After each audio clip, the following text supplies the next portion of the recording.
Hello, everybody. It's Patrick with Gauntlet Hangouts, and tonight we are playing the Final Girl. We are here with David, Louise, and Gregory. Um, David, just give us a quick introduction, what you like about the Gauntlet, and tell us about the three characters you made. Hi, I'm David. Gauntlet's great. Love it all. Love all the podcasts and everything about it. Um, I I made some characters here. I got Billy Wheeler, who is an idealistic animal rights activist. Um, I don't want to say who I base it on. You'll figure it out. Whoever gets them. I have Miss Clanahan, first name Stella. She is an aged, man crazy widower. And lastly, I have Hercules Stone, who is the world's most masculine hunter. Awesome. You can't have a mutant monster wildlife movie without an animal rights activist. Um, Very true. excellent. And I'm sure he'll get along well with your most masculine hunter. Uh, Louise, introduce yourself. Tell us what you like about the Gauntlet, and tell us about your characters. Hello. So I just joined the Gauntlet last month, and it's just been such a wild ride. I've played so many games that I've been trying to coerce my friends into playing with me for the past 5 years. And it's just been awesome. I really like the community. So I rolled up some people here for us to kill. They are Rob Litchfield, a traveling salesman prone to scamming. I need a new job. That's NUJOB. The only drag queen from Miles, and Joanne Garrick, the ambitious mayor of this small town. Those are awesome, especially I need a new job. All I will right. protect her at all costs. All right, Gregory, let us know a little about yourself and what you think about the Gauntlet, and tell us about your characters. Hi, I'm Greg. I am like Louise, one of the new people to the Gauntlet, and I also enjoy that you just get to play games that don't get a lot of table time outside of the Gauntlet. There's a lot of there's a lot of D&D and Pathfinder out there if you want it, but not a lot of Final Girl, which is just doesn't have as many people playing it, and the Gauntlet does. The characters I made are Pamela, Too Tall Forest. She is the surly local park ranger, possibly friends with Billy, but we'll find out. Zach Collard, who is a Blockbuster store clerk with a criminal past. Whoever gets to pick Zach gets to find out what that is. And then I also made Abigail Jones, who is a newly freed fringe cult member. So somewhere out in the desert, she's free now, and it's all going to be okay, I'm sure. So is it a fringe cult or is she on the fringes of the cult? She is newly freed from a fringe cult. Gotcha. I love uh, that hi, from. hi everybody. My name's Patrick. I've been a member of the Gauntlet for about 2.5 years now, and I love being able to chat and play games with like-minded individuals. I get to play these little goofy story games that I enjoy so much. But yeah, we'll go ahead and jump right in. We're going to start with the introductory scenes. The introductory scenes are everybody's going to pick a character, and then we're just going to free role play until we feel like the scene's gotten to a stopping point. And you want to try to build your relationships, your friendships, your screwing relationships, your rivalry relationships. That's what you want to try to build in these scenes. There's no danger of getting killed, but one thing I do like to add, this is like a house rule type thing. Um, for the first scene, you have to pick a character you created, and then for the other two scenes, you have to pick a character somebody else created. Also, in each scene, whoever framed the scene should give us a little snippet of something happening to show that there is something horrible coming um, into the movie, which in our case is mutated wildlife. So does anybody want to volunteer to set up the first scene, or I could jump in and do it?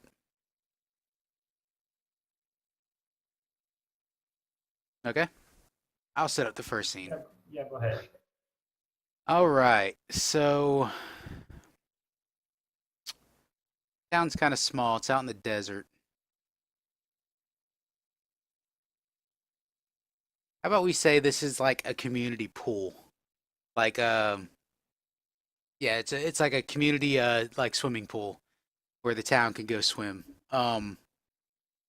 And it's like the middle of summer, so it's stupid hot outside.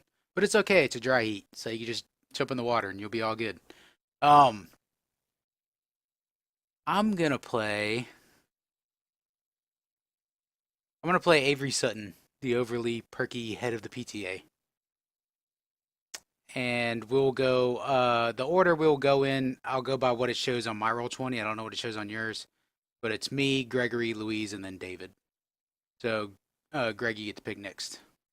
I will be playing Abigail Jones, the newly freed from a fringe cult. I'll be playing Joanne Garrick, the ambitious mayor. Okay. Let's see. In the pool, I gotta go with Miss McClanahan. Awesome. Okay, if all of you could do something and make your text color, just select it and make it the same color as your color down the bottom of Roll20. That way we know who's playing who to the scenes.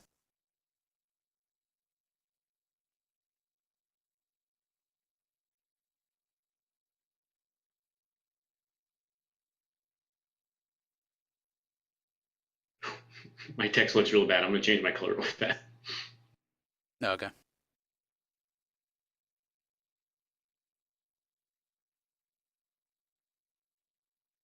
Okay, that's a little better. All right. So I'm glad that the mayor came out to hang out with us at the pool today. By the way, I posted a picture of my visual reference for her at the pool. Oh, nice. For the ones watching the video, it's Lucille Bluth by the pool. All right. So yeah, we're just gonna jump into free roleplay. So you can say what your character is doing. We'll interact. So so like Miss Avery Sutton is like going around and like grabbing kids and like making them stop running by the pool. Like, you stop running, you're gonna bust your head open, and I'm not gonna take you to the hospital. How are you doing today, Miss Sutton? It's so nice to see you out and about again. Oh, Abigail, I haven't seen you in a long time. Heard some whispers about you. Oh, well, it's all resolved now. I trust you. And I heard that you are having a meeting for the PTA, and I was hoping I could attend. Yeah, you could, but you may not want to sit with like everybody else. Maybe if you like stood in the back, by the doorway to the cafeteria. Okay. Okay, yeah, just until, some of these rumors clear up. But like you said, I'm sure you have it taken care of. Abigail just sort of demurs away. Is that a rivalry? Do we want to? I think they. Yeah, we could discuss it at the end of the scene. Okay, got it. So Joanne is just talking on this huge 80 satellite phone that she has. It's nearly the size of her head. And she's like, "No, I need to get this new shipment of chloride in this pool today. There are 50 people in this pool. That's half this town's population during the summer. We can't be without chloride. These kids are gonna get sick." And she just like shoves the phone into her big purse, and she walks up to. Wait, I'm gonna get the name. She walks up to Mrs. Ooh, that's a hard last name for me to pronounce. Okay, to Stella. Just for now, I'll try to learn it later. And she's like, "I swear to God, it was easier running this town a couple of years ago. I don't know what happened." And I think Miss McClanahan is in. She has this like basically a robe made out of towels. It looks like a towelly robe, and she just dramatically takes it off and like this. She's like an older lady, and it's way too sexy for her. And she's like, "Oh well, Joey, you don't have to worry about that. No, what you need to be worrying about is that not all these women at this pool when there should be more fine things to look at. I don't know what kind of pool boys they're hiring here, but I hate it. You should talk to the staff. I would vote for that." Joanne, we graduated together like 20 years ago. Get with the program. Nobody wants to touch your dried apple, and it cuts to the to one of the kids jumping in the pool. Hey, no jumping in the pool. You heard what Abigail was saying. Yeah, Everybody. Avery runs up and like grabs your robe and tries to put it back on you. Like, Miss I McClanahan, thought there's Abigail might children have out made here. me. And she's like, "Oh well, I have never. I don't know. It's so rude. I don't know. I'm gonna have to talk to my constituents, my friends, and see how they vote next time. If this is the way you treat your prized citizens." Yeah, and the reason you don't see no pool boys around here is because they've all heard stories about you and want to stay away. You have Oh, no idea how many sexual harassment suits I had to put down. honey, it is 1981. I never heard of that word before. I don't know what It's just language you're talking treating. about.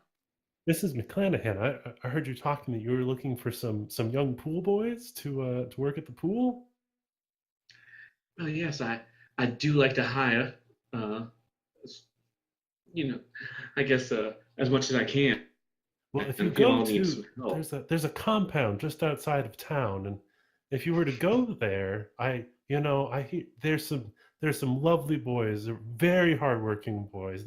You might be able to hire them here for the pool. It would be or talk to Joanne because it is her pool. But I think with the right sort of incentives, you could have some very nice pool boys out here. It's certainly the pool could use some work. But there's sort of like this fine, like oily slick something on top of the water, and you sort of just notice that the kids are swimming in what kind of looks septic something. I don't know. Well, if they're cheap and they don't complain, send the number to my office. Yes, and it would be really nice if they would get away from the compound occasionally. hmm. Yeah, and Miss McClanahan just looks out at the pool, seeing just children and old ladies. Just like, well, maybe I will try my luck elsewhere. And she puts the robe back on and starts waddling out in her stiletto heels that she wear to the pool for no reason. Now, Miss McClanahan, you be safe. Well, I always do. Awesome. Does that feel like scene?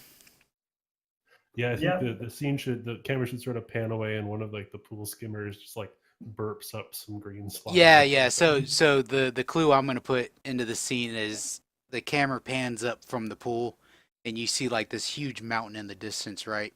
And these trucks going up it, and of course it says property of, the U.S. Army or whatever. These trucks growing up, and you see in the back of the trucks, and it's like these metal barrels of glowing green goo, and they go up to the top of the mountain. They just kick it off the back of the truck. And then you can kind of see it seeping down the side of the mountain into the ground and into the creek. And yeah, that's where the scene ends. So we'll go ahead and say, what relationships do you feel were formed here? I definitely see a rivalry between Stella and Avery. Yeah, that makes sense to me. Okay. So go ahead and put Avery's name next to your rivalry, David. All right. I almost feel friendship with Joanne, even though maybe only one-sided with Stella. Yeah, I was going with a sort of a Golden Girls vibe. Like they have brunch every Sunday for the past 15 years, but they're always like needling each other. Oh yeah, perfect. I think there might be a little bit. I think Abigail might feel a little slighted by Avery. Yeah, I wasn't really pushing for her screwing with that. I think she was just kind of being a, mean about it. I mean, we could we, Okay, we could make it a screwing relationship, where we just screw with each other, like mentally and emotionally. I'm good with that. Okay.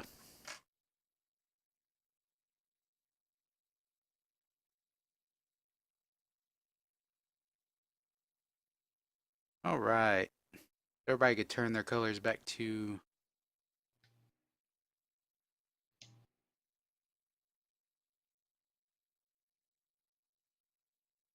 Oh, and should we add a star thing, or is that? No, it doesn't count for Okay. the for the introductory scenes because the killers aren't here yet. They don't count. That makes sense. All right, so how the first blood scene works is the characters with the least amount of relationships will pretty much be in the first blood scene, which means they'll die. So if there's any characters that you want to keep around, play them.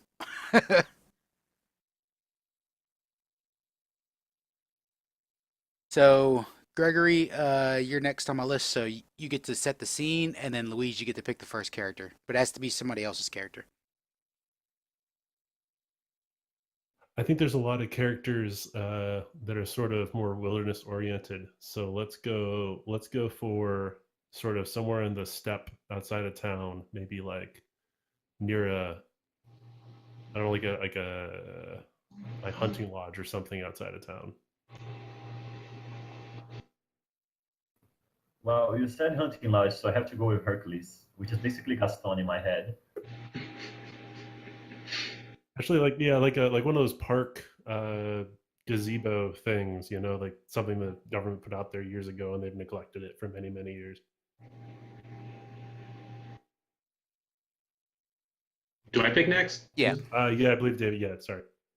Okay, cool. I think I'm gonna go with the Rob Litchfield up here, the salesman. And I know it's out in the wilderness, but I need a new job's gonna be there. I can't let her die in the first scene, so. Yeah, Uh, he's protector. Uh, and I'm gonna go for the masculine hunter. I think Billy Wheeler. I'm gonna go with Billy Wheeler, the animal rights activist. Okay.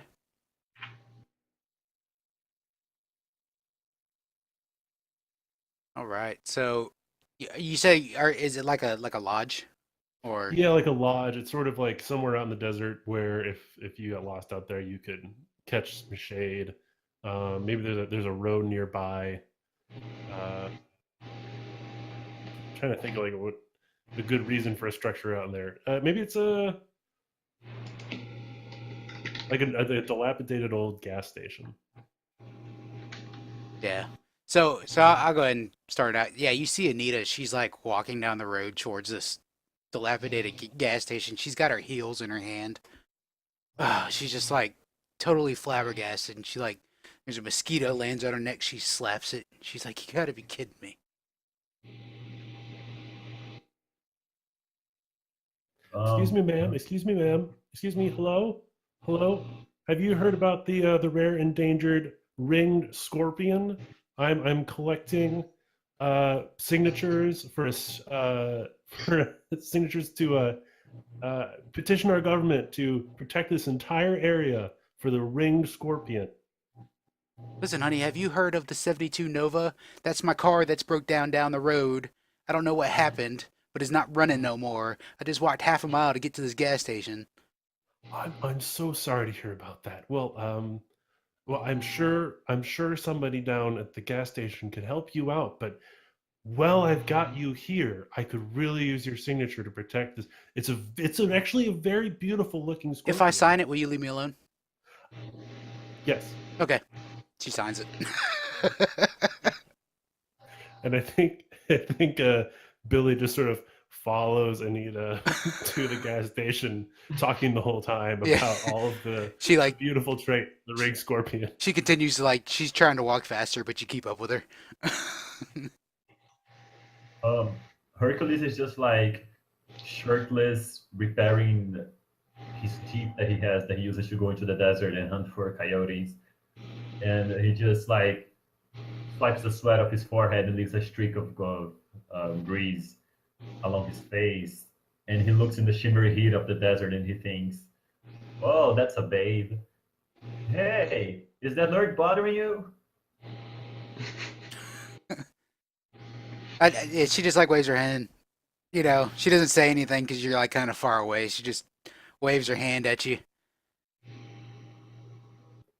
He stands up and he's like stuffing this dirty handkerchief into his back pocket and he's like, Come here, baby.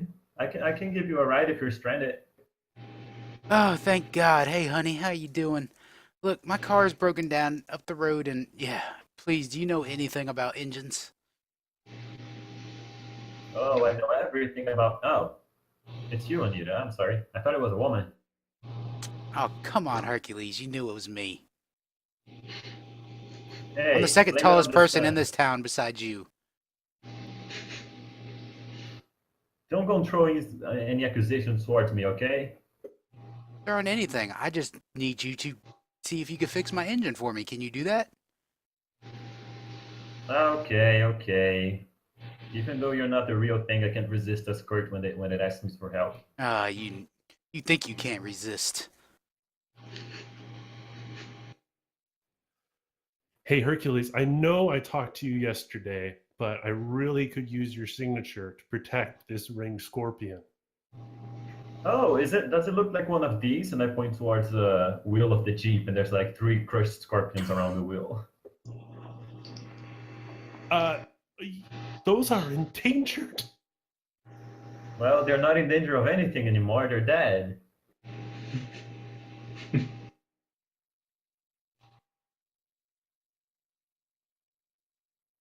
Where's Rob? Hmm. I'm thinking of a way to get Rob in here. I think I mean, so. Rob could be new in town. Yeah, and you pull can it just up pull in into the gas car. station in your car. Oh yeah, there we go. Yeah, he might just pull up here and just like, oh, well, hey everybody. You know, uh, what's everyone doing here? What's going on? Hercules, help out your customers so we can hurry up and get back to the car. Oh no, don't worry, don't worry. I was just asking because it looks really hot out here, but I have this new drink. It's called Electrolyte Cola that I just don't even feel a thing. It's pretty good. It's made by the U.S. government. It's a pack full of electrolytes. It'll cool you right down. Is it I mean, free? Sir. oh yeah, if you want to try it out, of course. I have a Yeah, sample bottle. give me one. I'm parched, please. Oh, of course, I've of been course. walking Here for you go. like 3 miles. And she drinks it. Oh, this is Yeah, disgusting. it's like about this big. She spits it out. This is, oh God, no.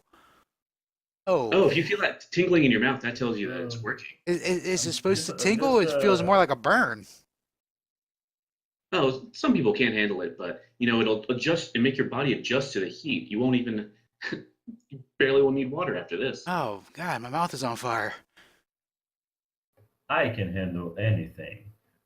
And he just like chugs it and tries to keep a straight face as it distorts everything in his tongue so he never feels pleasurable taste again.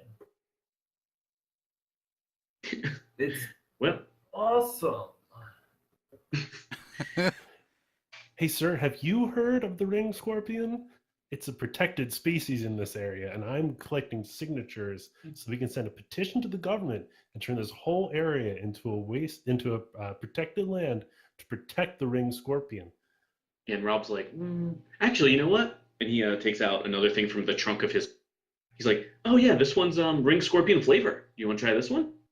Certainly would. All right, Drinks that's it. only $22.95 for the bottle. Or I could. I don't know if I have any samples left of this one, unfortunately, but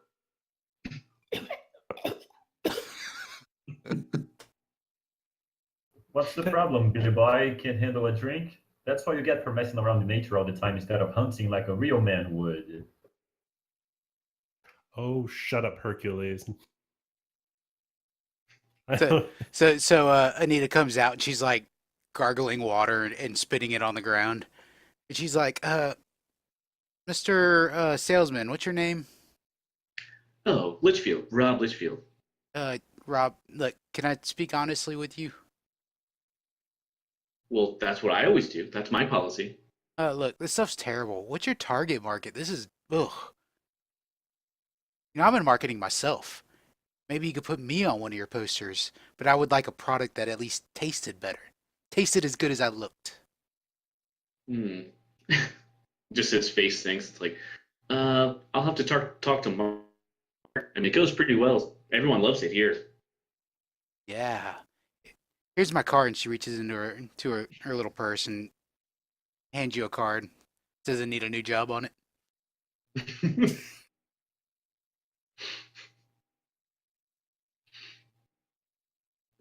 Don't worry, Nico honey. take That's out. that's that's just my stage name. But if you need my social security number and real name, we could work that out.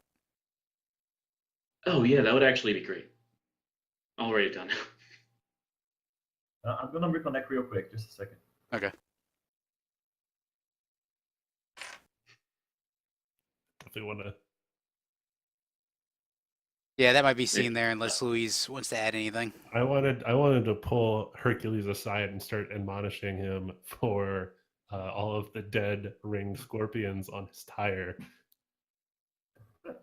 Something along the lines of, "You only respect nature if you I can think kill it." Hercules is gonna like. What's that? You only respect nature, Hercules, if you can kill it and put it on your wall. Yeah, and We need to protect this environment. We need to protect the ringed scorpion. And look, it's a scorpion. It knows how to protect itself. It has like a sting or something. But not all creatures can protect themselves like the ringed scorpion. You have to protect all of nature. Well, if he can't protect himself from a big old jeep running towards him, then he shouldn't be alive anymore, I guess. It's survival of the fittest out here, Billy. This is the desert, and he shakes his shoulders like, come on. And I think that's a good scene. Maybe he shakes the can out of is it Bila's hand, and it lands on the ground. And one of the scorpions shoots up to it, takes a little sip of the energy drink, and then like starts shaking and changes a little bit of color, but none of the characters see it. So good. Nice. All right. So, relationships. Oh, Billy absolutely hates Hercules.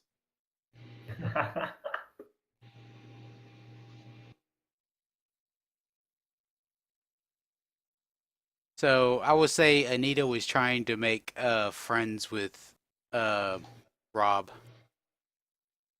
Yeah, that makes sense to me. Okay. Yeah, I definitely saw that too.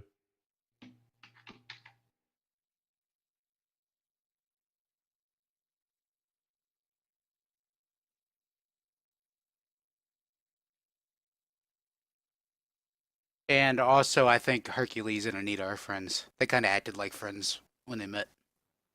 Yeah, I see that too. I would even go so far as say they could be screwing, like physically screwing. Like he gets drunk and calls her up in the morning. Yeah, we could do that. Yeah.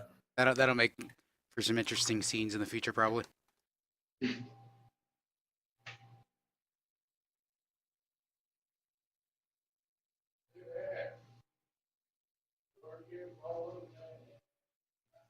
What is the how does the game define screwing again? I think it's like not sometimes not always screwing, right? Yeah, it's not necessarily. It doesn't have to be physically screwing. It could be like emotionally or mentally screwing. Which is like what we have with Avery and Abigail. Like they're not really friends, but they kind of like screw with each other. Gotcha.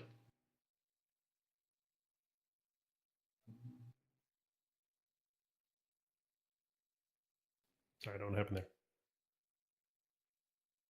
Right. So.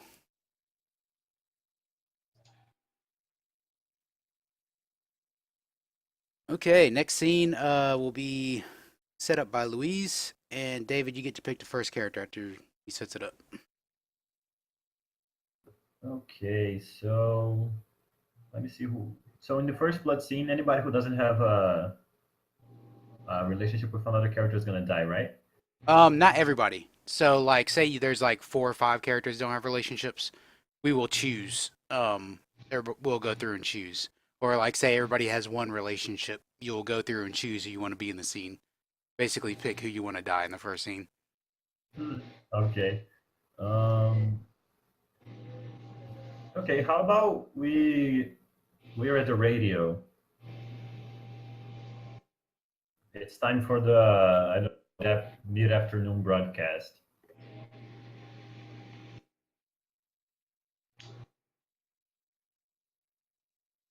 Hmm. All right. And what if you're interviewing Pamela Too Tall Forest?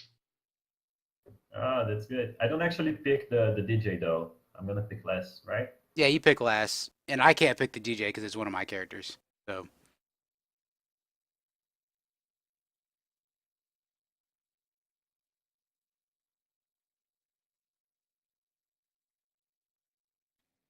You're next, right, Patrick? um, oh yeah, I am. Uh,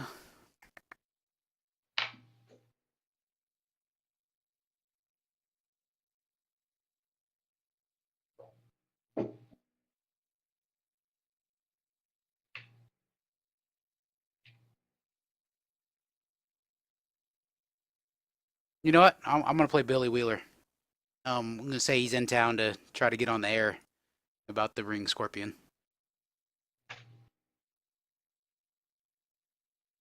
I I'm love going. Billy. Is it Malia? Is that how you pronounce her name? Yeah. Malia. All right. Yeah, I'll be Malia, the DJ.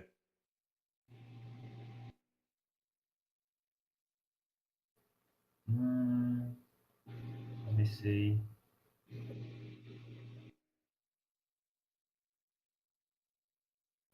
I'm gonna step into Avery's shoes for a second. I know she's overdefined, but I think she's gonna get a kick out of the show.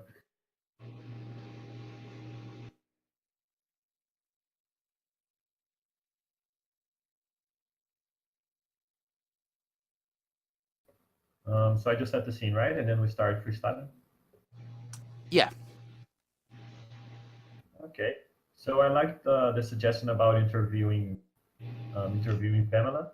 So I guess it's a segment about nature, and we have Pamela, and she's the main point of this interview. But I guess Billy was he invited himself so he could talk about the scorpion, and of course Avery is here to make sure that this broadcast doesn't go the way of the many others before it, and just becomes a tirade against the city. Good morning, all you prairie dogs and prairie dames.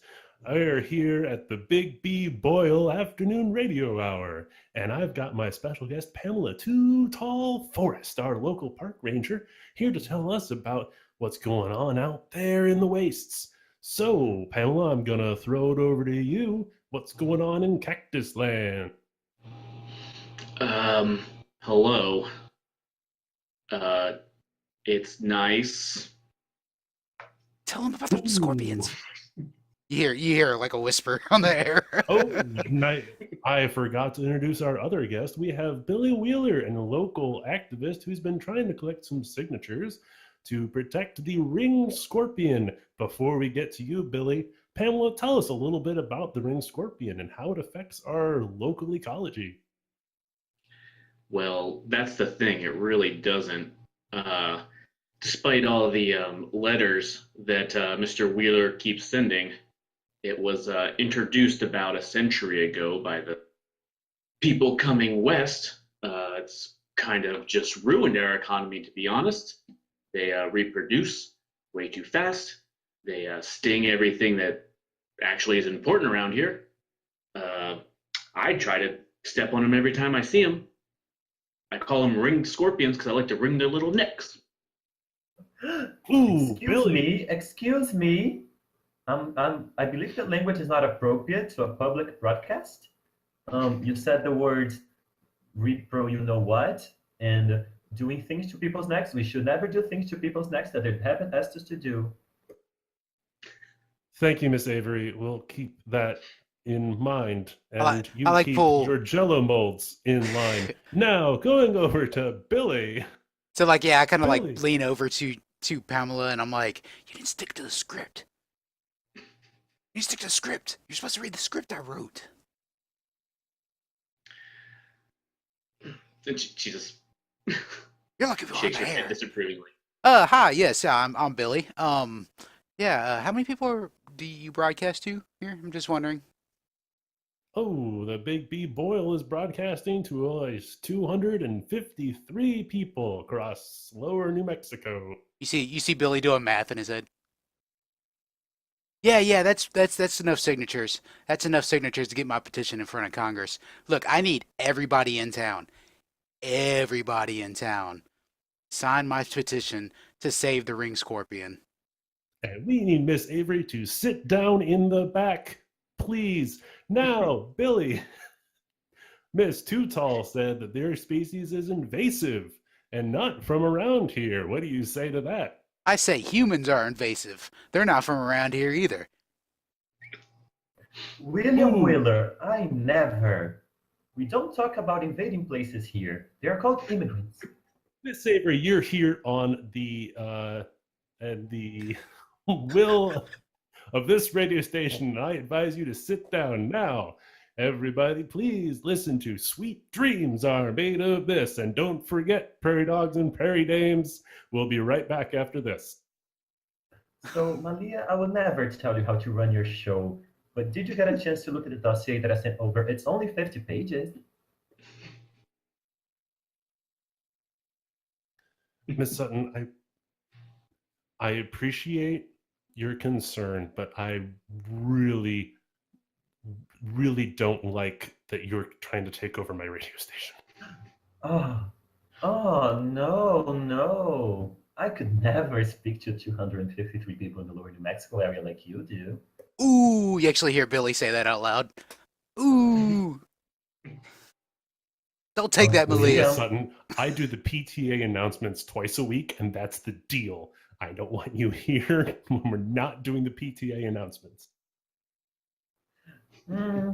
Okay, but I guess the radio is public property, so any preoccupied citizen with the safety of our children could just walk in and just listen in for a while. Miss Sutton, you are twisting the very nature of the free speech that happens here, and you are using free speech as a shield. Can we go back on the air and talk about the ring scorpion some more? I'd Song like is 3 minutes long. I'd like Pamela to apologize on air for the things that she said. Well, we have limited time trying to, hopefully we can talk to the local and state politicians here because they're slashing funds left and right for the National Park Service. And I'm going to have to get creative about what I want to do if you want anything to be preserved in this area soon.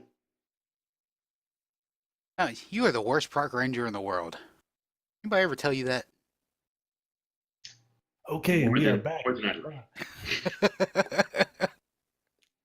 All right, Prairie Dogs and Prairie Dames, I hope you enjoyed that. Sweet Dreams Are Made of This. We are back for one last quick back and forth between Too Tall and Billy Wheeler about the ring scorpion. And then I'm going to kick Miss Sutton out of the studio. Kicking it to you, Billy. My closing remarks, I'll be real quick. I need everybody in town to sign the petition.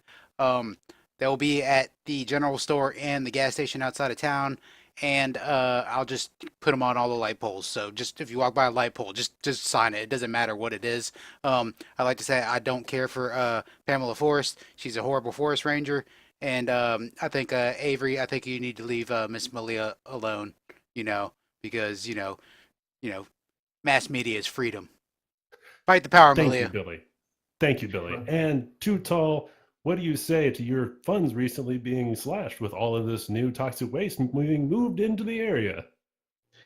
Well, I just like to say that we need everyone who likes breathing outside needs to donate to the local parks and pick up litter whenever you can, especially from light posts. Make sure it gets into the trash where it belongs. All right, and everyone don't forget that Avery Sutton is a harpy who supports the patriarchy, and we are out.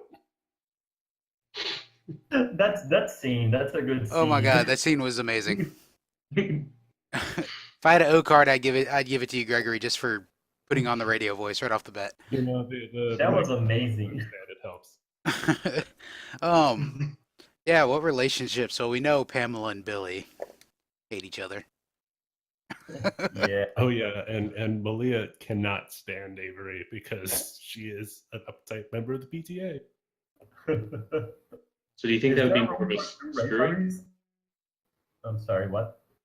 Uh, I saw it as a rivalry. I didn't see the sexual tension there. That could have been fun to throw in there in the middle, but I think, yeah, I think Malia and Billy might be friends, okay, yeah, and then that's what I was pushing for. Yeah. Yeah, Malia and Avery are definitely rivals. Yeah.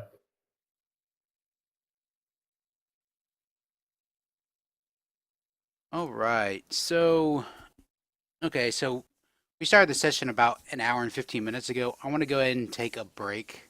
Um, somewhere between 5 and 10 minutes, however long you need. Come back when you're ready, and then we'll jump in and start killing off characters. I'm Sounds really good. missing it. Did we do 4 introduction scenes already? I'm sorry. No, we only do three. There's only three introduction scenes, Oh. and Oh, then okay. the fourth scene is First Blood. So, Then Patrick gets to Alright. narrate a whole bunch of people dying. and actually, not me. It's David's turn to narrate. So David gets to be the Oh, killer right, first. Ooh, Yeah. this will be fun. Oh, perfect. All Oh, right. I forgot to. I'm gonna say when we get back. I was gonna say the foreshadowing for the monster. I'll think about it on the break. Okay, we'll do. Malia had relationships there. Gregory, did you not type them in? I thought it did. Friendship with Billy Wheeler. Oh, I didn't click off of it. Oh, okay. There we go. Did it update? Okay. All right. So for this scene, David, you'll be setting the scene and Oh, introducing. I'm sorry. Just a second. Mhm. Like just the foreshadowing for the monster. As the camera pans out from the radio and people start peering inside, it soars like in this drone-like vision to the nearby hills, and we see this huge vulture start shaking this green slush off his wings, and just looking at the radio tower and start like cleaning itself with this crazy look on its eyes. Nice. So yeah. So David, you'll be setting the scene. This is the first blood scene. So you will introduce a killer and kill all the characters. So you won't be playing one of the characters. You'll be playing the killer. Um, looking at the characters, let's see. Zach does not have any relationships, and James Cook does not have any relationships. So those two have to be in the scene. Those two will die. Let's see. Rob has one. Abigail has one. Joanne has one. There's a bunch of people with one. So one of those characters is gonna have to be in the scene. But Zach and James have to be in the scene. So David, you go ahead and set the scene up.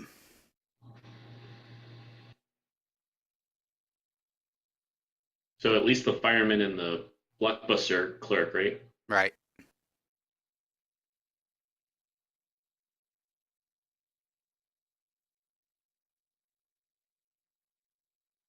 Hmm. Um, I mean, I'm tempted to do a blockbuster night. Maybe it's like Friday night. All the new releases are out. Yep. Okay, so yeah, I'll go ahead and pick my own character here. I'll pick James Cook, our remaining fireman. Can I choose Abigail? That just sort of forces Louise to have to pick Zach, though, right? Yeah, yeah. Yeah. Basically, the most people play like the first two people that pick have to play characters that have to be in the scene, but that's fine. That works for me. Okay, yeah, I'll do Abigail. You can be Zach. Yeah. I'm fine either way. I think Abigail is a good choice.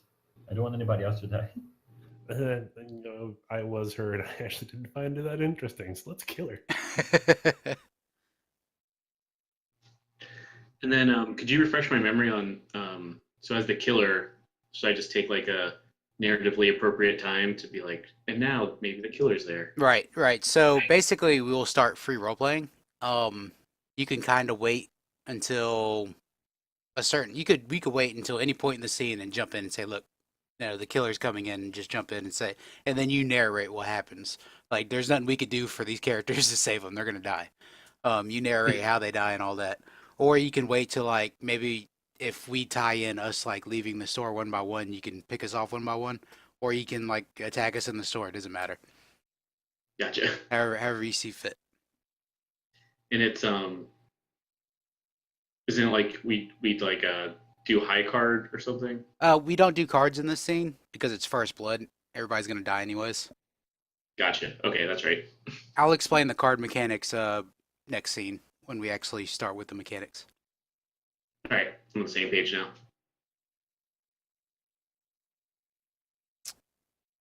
Yeah, so See. so James goes up to the counter. Hey kid, you work here?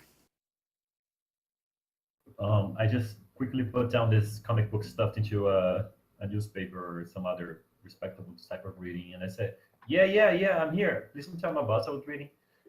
Yeah, I don't give a shit, kid. Look, do you have any, videos on like fires, like fire disaster Um, videos? we got a new some new launches here. Let me just check. I'm actually gonna Google what was movies about fire. Is Dante's Inferno a 1981 movie?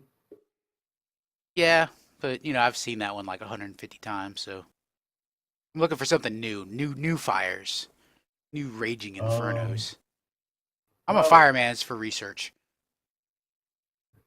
so don't ask me how I got this, but I have this tape, and he pulls it out from under the counter.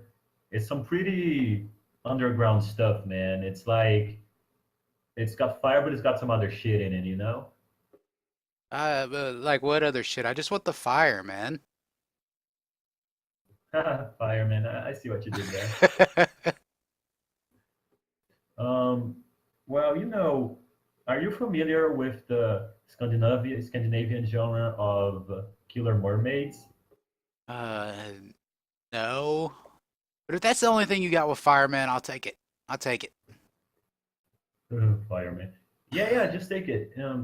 You can just pay me over the counter. You don't have to. We don't have to open a register or Oh, you anything. don't need to see my membership card? We don't need to worry about that. And if anybody asks, you didn't get it from me. Oh crap! Look who just came in.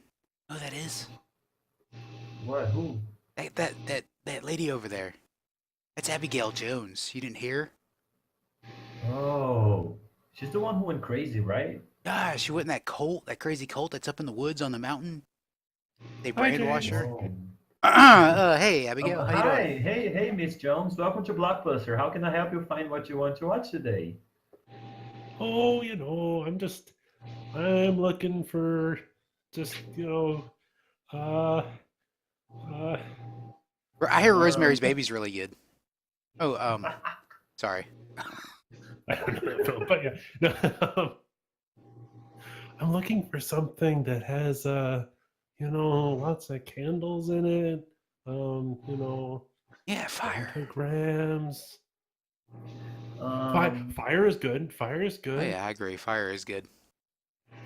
we had an occult session, but Avery Sutton from the PTA Council said we couldn't have it anymore because it was destroying the mind of the children.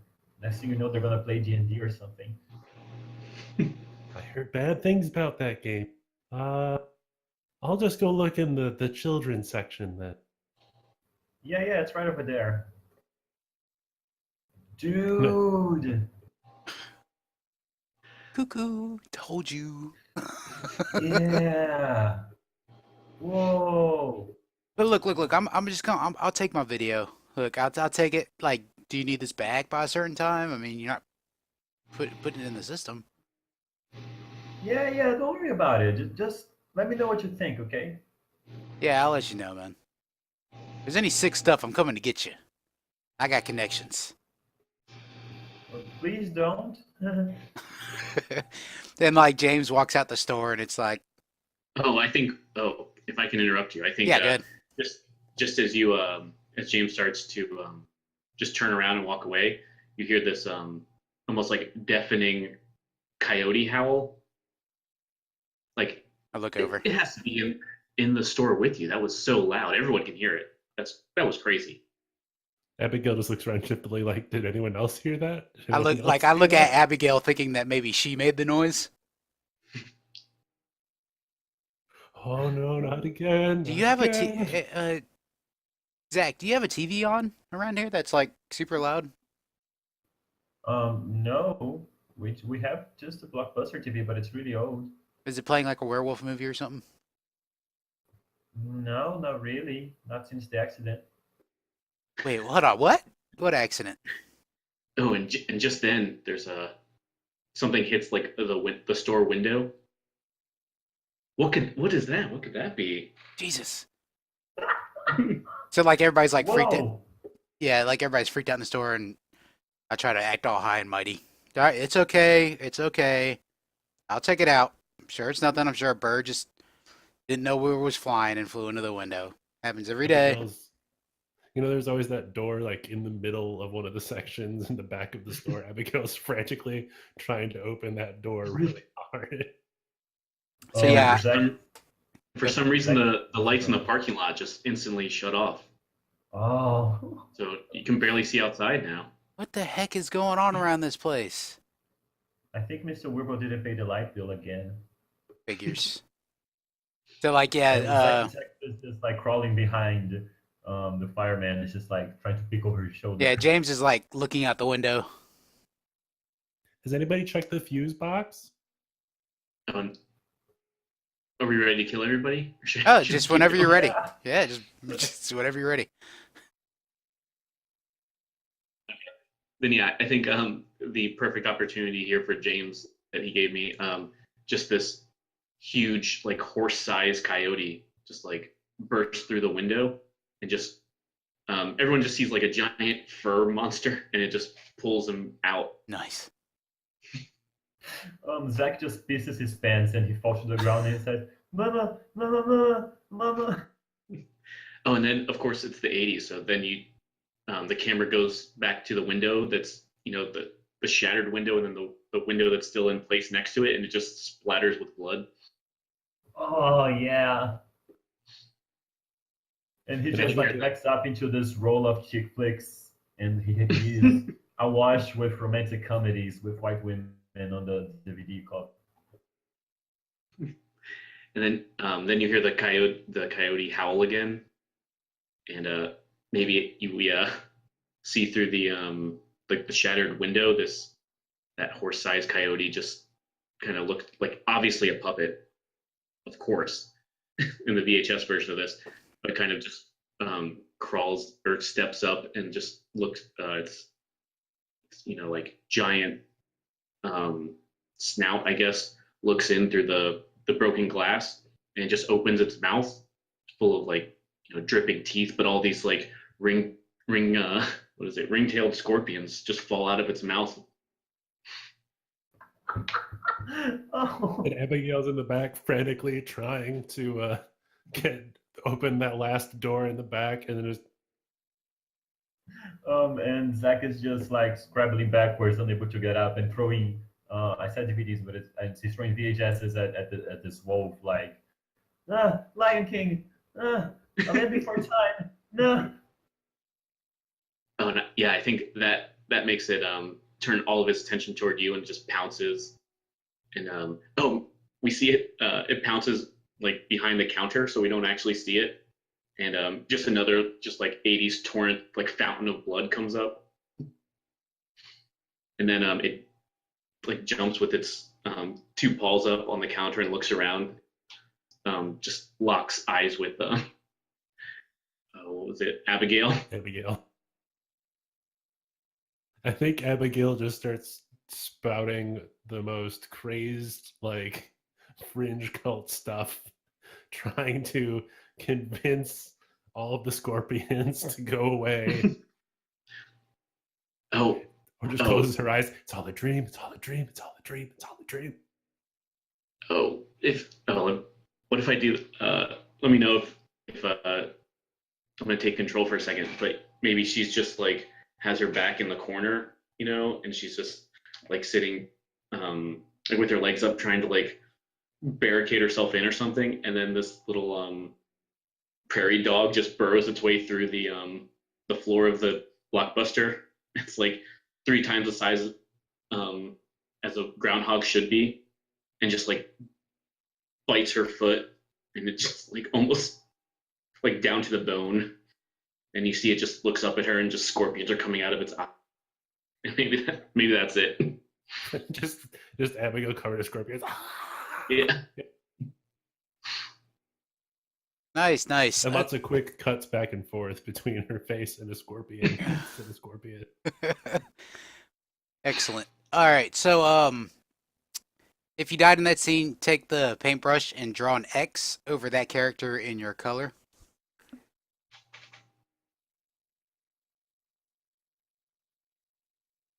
So basically what that is for is whoever, at the end of the game, when we only have one person left, whoever had the most characters die while they were playing with them actually gets to do the epilogue of the movie.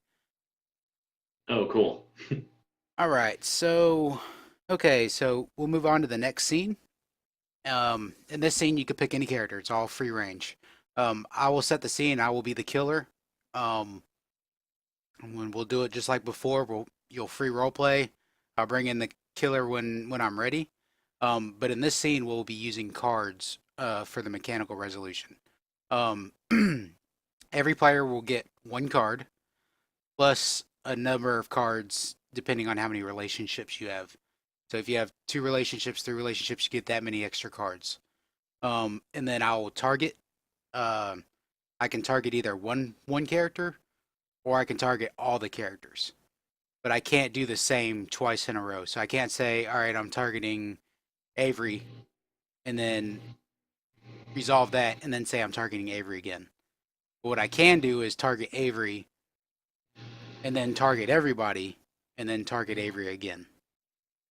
You'll see how it works after the first scene. It's pretty simple. So, okay, so Blockbuster just got ravaged by coyotes, scorpions, and ground squirrels or prairie dogs. Yeah, so what do we want to do here?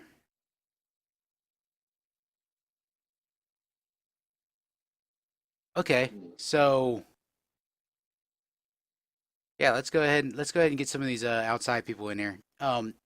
This is like the next day, and the town gathered up a hunting party to go hunt down these killer coyotes that are on the loose, so that the town can feel safe. Greg, Louise, and then David, pick your characters.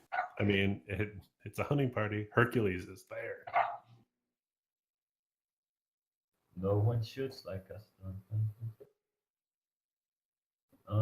So I draw 3. Is that correct? No, Or- not yet. Then We'll role play, and then I'll say, all right, let's go to cards. I haven't had a chance to play Billy yet, so I'm putting him in there. He wants to make sure that no animals are injured in this coyote hunt.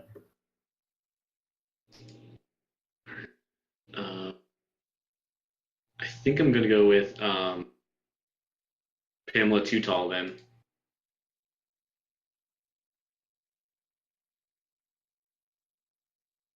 Okay, yeah, the 3 of you are like, out there and probably like some rocky outcroppings, towards the base of the mountain.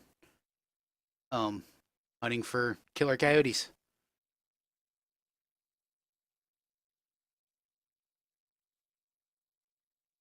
And Pamela's to Hercules just like, well, don't get your hopes up. This kind of stuff happens a lot. These people just keep feeding these coyotes. They're going to get closer and closer. I keep telling them, but now they went too far.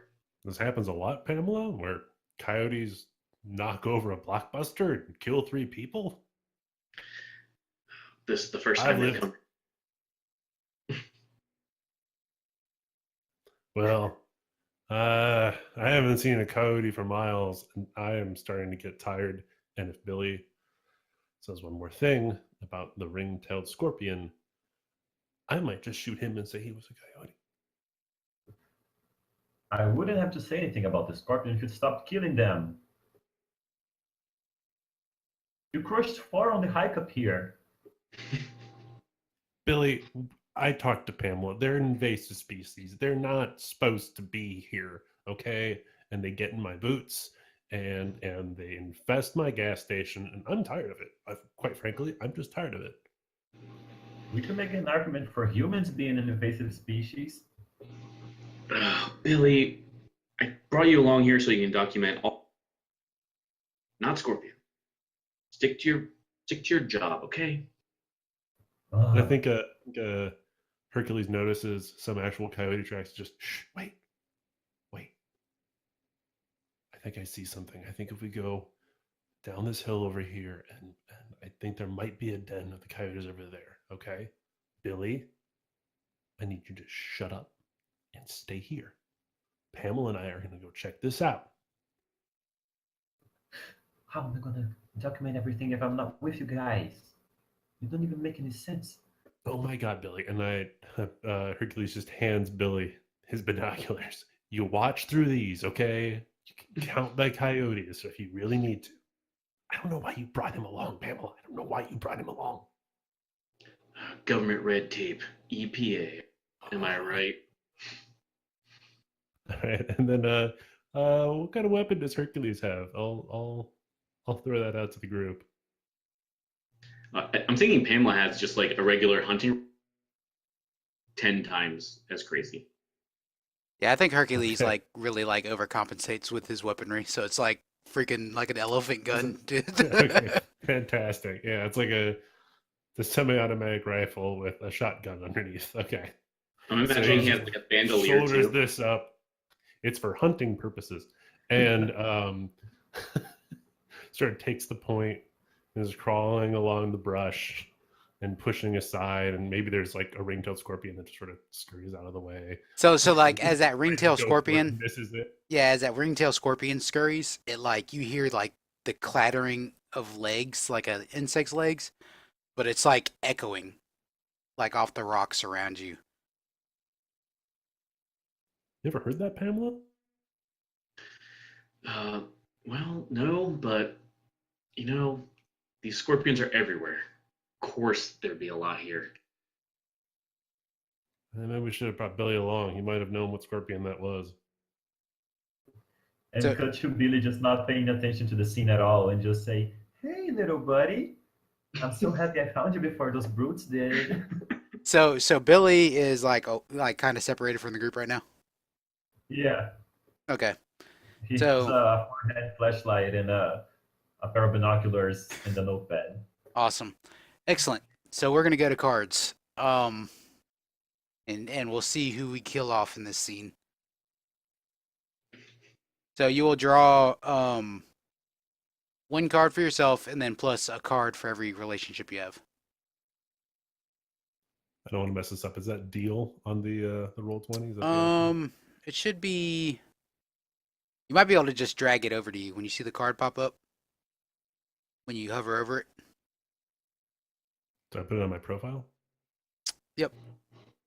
You can deal it to yourself too if that's easier. Oh, somebody flipped a card.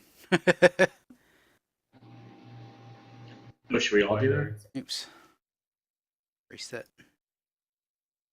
Hmm. Hold on. Excellent. You're on the board here. Okay, so I'm gonna recall these. Okay. So when you click on deal, Gregory, you should be able to deal them to yourself. There you go. Yeah, I got it. Louise, you're gonna have to redraw because I recalled all the cards. I'm not gonna complain. I had shitty cards.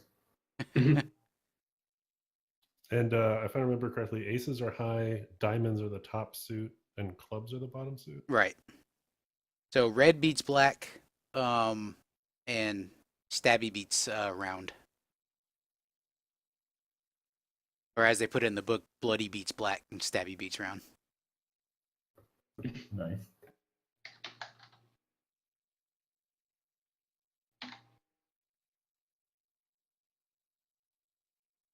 Were you able to get your cards, David? Oh, okay, cool. Yeah, I just figured it out. So, who do I want to target first? You know what? Billy's by himself. Billy, you have to beat A 10 of spades. Oh boy. Yeah, I'm gonna have to pull out the big guns. So before Billy plays a card, anybody that has a rivalry with Billy can throw even a higher card down and try to make him beat that one.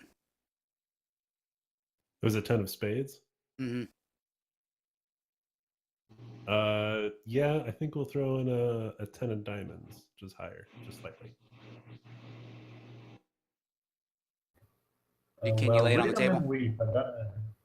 Yeah.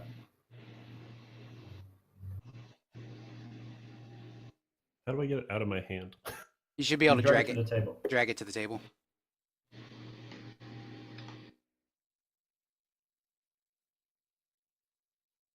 There you go. There we go. Whose card's right there on the table? Oh, is that yours, Luis? It's mine.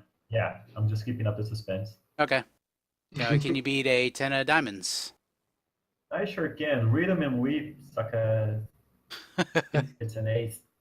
Nice. All right, so Billy survives the first attack. All right, so let's target Pamela.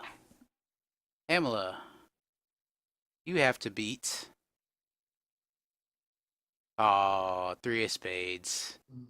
Anybody else that's got a rivalry can play a card too. But when you run out of cards and get targeted, that means you automatically die. So just keep that in mind too. Makes sense. You stabby beats round, right? So yeah, I'm not gonna do anything now. All right. So I got a 4. Okay. That over here on this one. Yeah, sorry. All right, so okay, I gotta be fair here. Hercules, 8 of spades.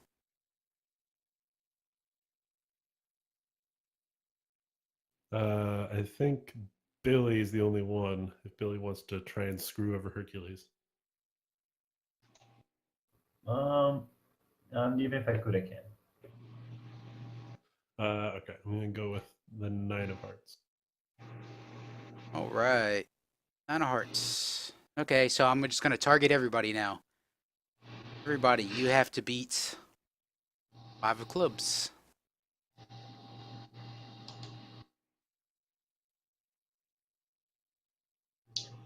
Well, I can beat I it. have a 6 of spades. Okay. I've got a king. Real quick, I have to beat a 5 of clubs. Can I trigger my rivalry with Billy? No, because everybody was targeted, so this Okay. is self-preservation here. 7 of clubs for Pamela. Okay, so For Hercules, sorry. Billy still has 2 cards left, but Hercules and Pamela don't. So what happens in this case is I get to pick who dies. I would kind of vote for Pamela. And actually, that's who I was aiming for, was Pamela.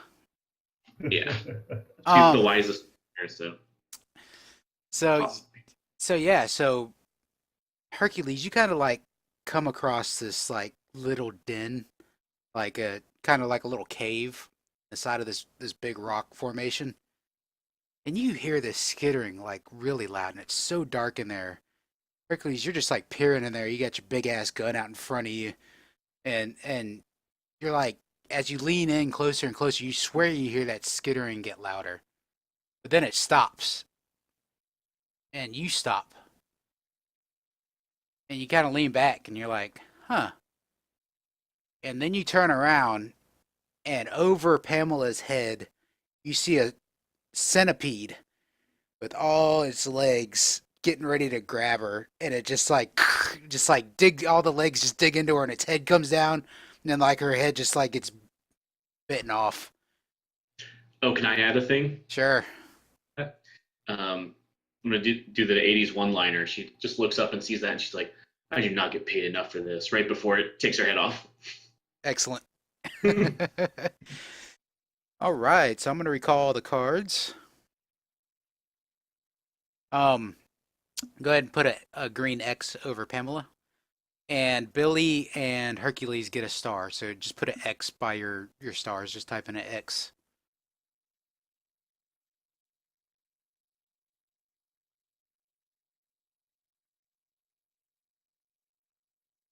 Do we do a denouement of that scene, or do we just skip to the next one? No, we just move right on to the next one. Blackout scene. Okay, perfect. Yeah, so Gregory, you are the killer in the scene. Okay, I think I'm gonna go with like a town meeting. There's been a town meeting called at like the local, I don't know, like the elementary school gym, and most of the town is there. Maybe we're only interested in a few of the people who are there, and I'm guessing, mayor, yeah, that sort of thing. And then they're discussing what happened to Pamela and what happened at the Blockbuster. And there's a lot of people who are very upset about how the town is handling this crisis. Okay. Nice. Luigi, you pick first. Yeah, the mayor is definitely here, and I'm gonna be the mayor.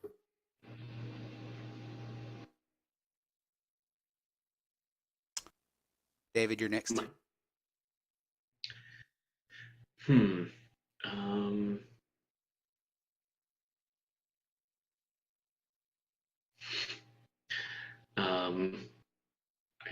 I think I might do Avery Sutton. Okay. Um.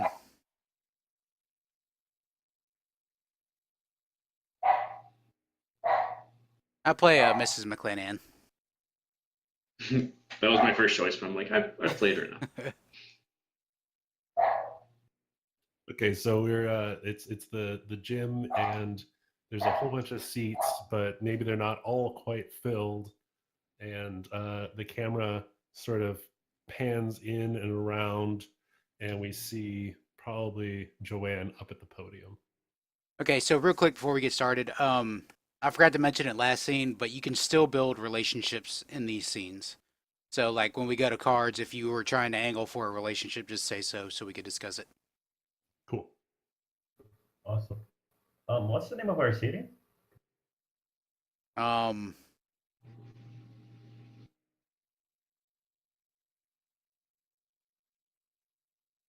Mount Scorpion.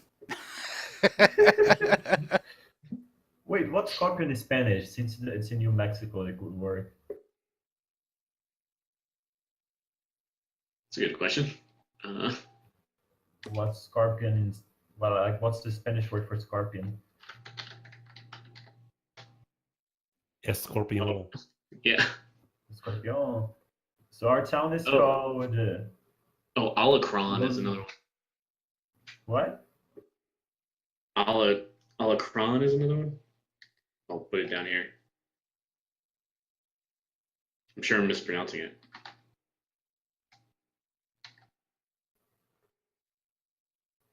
Where is it? Oh, you're typing. I Okay. think Mount Scorpion is Okay. definitely the working title for the movie. Oh, yeah. Okay, I'm gonna go with Alacran, and it's not so much on the nose. All right. Yeah, we'll do that. Alacron's the town. Yeah. So, citizens of Alacran, we cannot let ourselves be conquered by fear. This is just a minor mishap on the long story of a very prosperous city. We're gonna get over this as we always have. Like we got over the big drought of 06, 86, 80, 81, 76. like we got over Miss McClanahan's see-through clothing phase.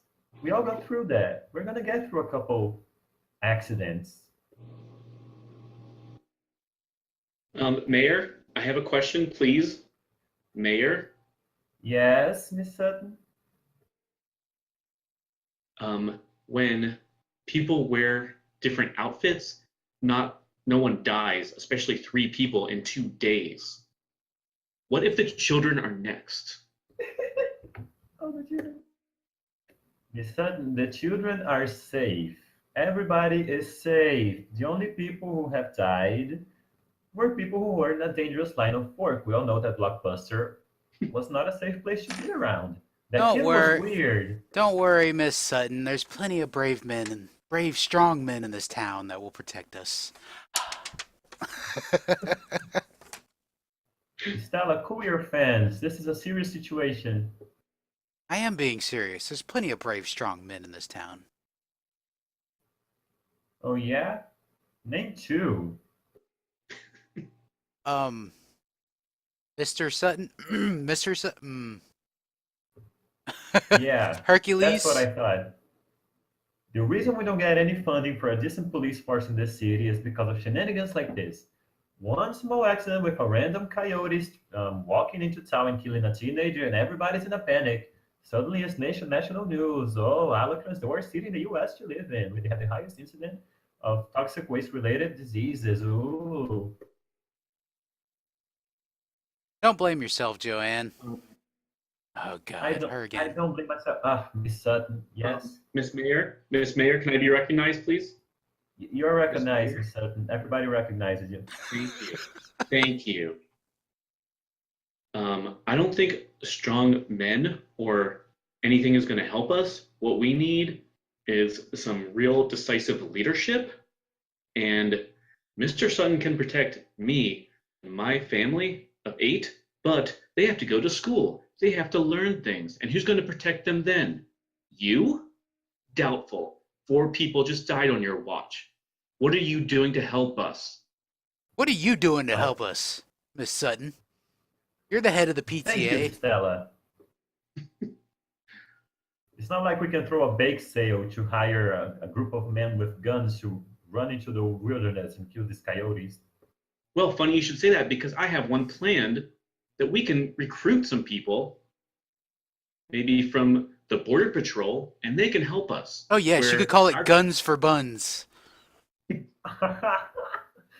Get her, Stella. I'm sorry. Miss Sutton, I'm gonna set up a suggestion box. I know you like those. And everybody can write what they think is best for the town, and we'll reconvene tomorrow. Well, I'm glad I have, just in case you said that, I brought 20 notes to put in that box. So I'm glad. As For the much as sake I of would expediency. absolutely love to watch you guys do this all night. And I think as she's holding up the 20 notes, I think Miss Sutton sees behind the mayor in like sort of the curtains that are back behind the podium. There's starting to be some movement behind there, and to your knowledge, there's not supposed to be anyone back there.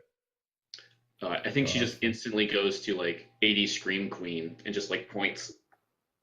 Even though it could just be the air conditioning, she just instantly goes there.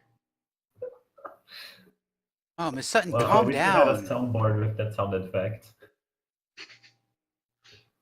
She's like, What- "There's a what are you coyote screaming? in here." All right, and then there's the one of the doors, the auditorium like breaks in, and I'm actually going to target the mayor. So we're going to first. cards. Yeah, we're going to go to cards. Okay, so let's all go ahead and Oh, deal. Let's see. Stella gets Uh-huh. 3. Mayor gets 2. 3 plus your relationships, right? You get 1 plus your relationships. Gotcha.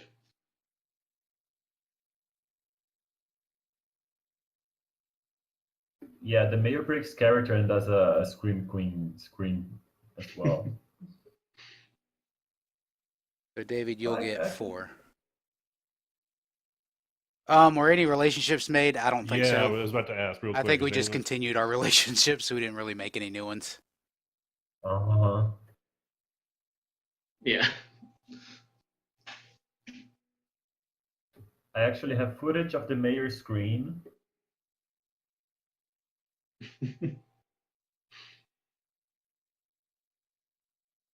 It's a happy scream, but it works in context. Very nice. All right, so for Joanne, can you beat a Queen of Diamond? Can you lay the card down? Oh, there you go. Oh, I sure can. I'm gone. If Stella wants to save me, please Yeah, do. if Stella with the friendship. You still have to play a card first, Louise, before I can. Because when you play a friendship card, you play it on top of the other person's card. Oh, okay. So I just play my useless card? Yeah, but that's if I decide to save you. Okay. So yeah, I'm sorry. So I can beat it, so I just You just wait throw for out you to decide any if you want to card. save me? Yeah, you can just throw out any Oh, card okay. and hope somebody saves you. It's a 4. Okay. Stella McClanahan believes in Joanne Garrick. There you go. So we could actually say Thank what that looks like you. on screen. Yeah, I was about to say, can we narrate that? Because that would be kind of cool. Yeah. So this one of these like weird smaller, not the horse-sized coyote, but like this absolutely feral looking coyote is like very quickly, and its limbs are sort of jerkily moving, and it jumps at the mare. And then what does Stella do?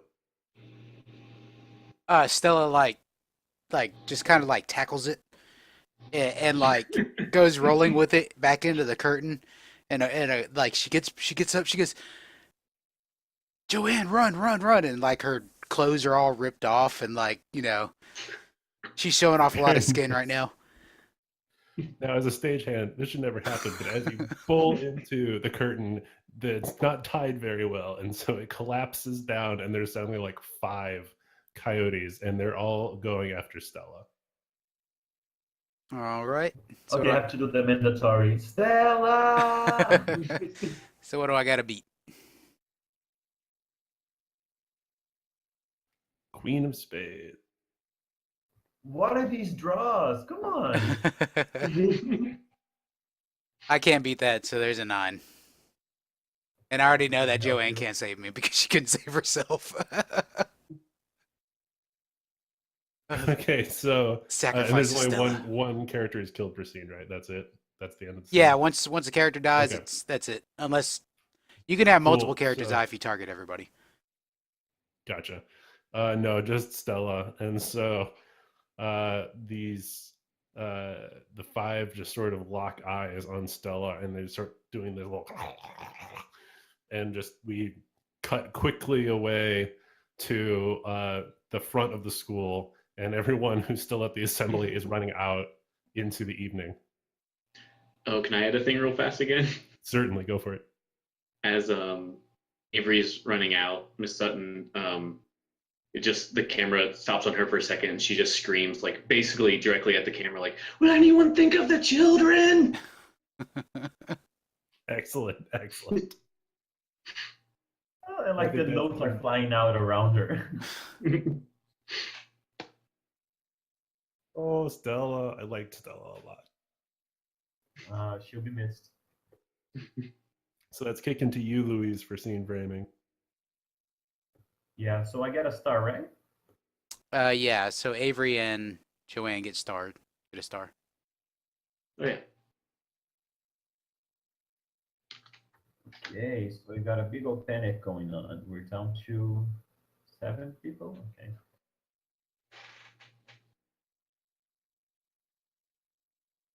So this scene, as everybody is rushing out of the elementary school, the quickest exit was through the football field, which obviously is not lit right now. So it's just a mess of people running in the dark towards the woods beside the school, trying to get to the main city. They can't get to the school any other way besides the gym, so they have to wander through the woods to get back to the city. All right, David, your first pick. I think I'm gonna go with Hercules. He can lead these people. Wait, I just said there are woods, but this is a desert city. Maybe I should retcon that. Be a lot of cactus. Oh, that's perfect. It's just like the scenic cactus forest.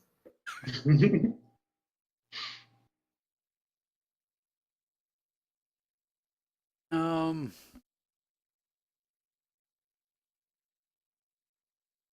I'm gonna play Malia.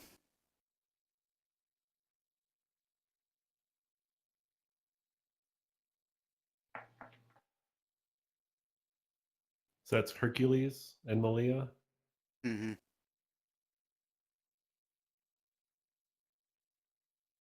I'm gonna play Avery. Avery, it's winning our hearts. The children. Well, nobody think of the children. Yeah, so everybody who was in the assembly is now running through this huge cactus forest, and they can see the lights of the city about a mile away, and they can hear the noise of the coyotes destroying the gym before venturing outside and chasing after them, or not.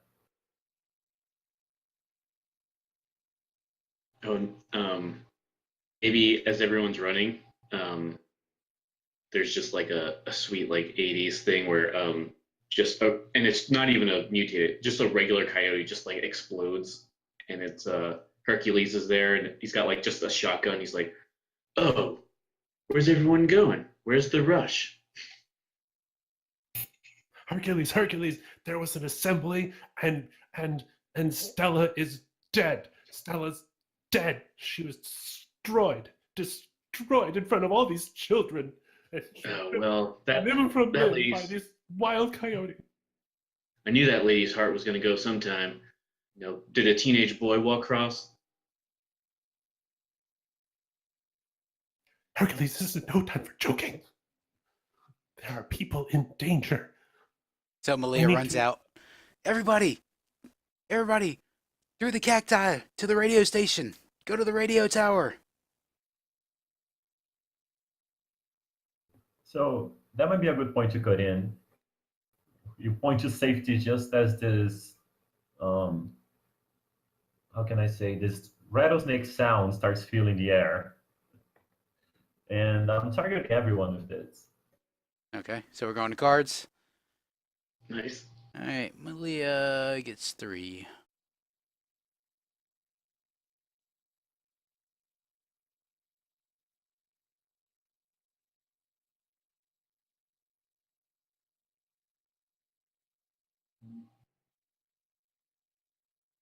Also 3.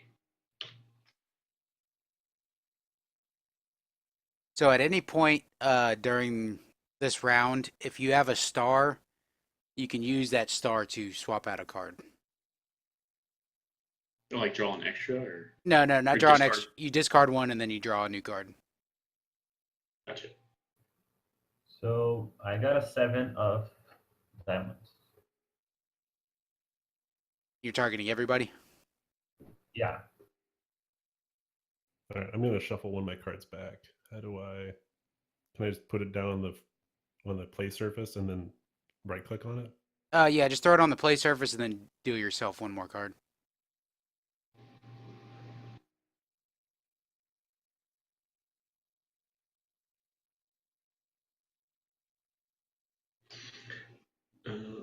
Something has gone goofy with the cards because I actually have a 7 of diamonds in my hand. What? Yeah, that's odd. I think you're cheating. But I'm gonna play it anyways. All right, I'll play this Ace of Hearts. What's the name of your cat, Greg? I saw his appearance there. Or her It's appearance. Rocco, one of 3. Oh, awesome. Oh, so cute. So, everybody made it. Is that it? On that side, does the player win? Oh yeah, so everybody made it. So you got to target somebody else now. Okay. So, Are there suddenly just I'm gonna- snakes everywhere? Is that the targeting everyone? do I describe the danger even if it hasn't killed anybody? No, you don't have to. Yeah, it's just the sound of rattlesnakes start filling the air. But since it's so dark and you're surrounded by a lot of vaguely snake-shaped cacti, it's hard to discern anything just yet. Not until this snake uncoils from around the cactus. They have really tough skin, and it lunges towards Hercules. Uh-oh.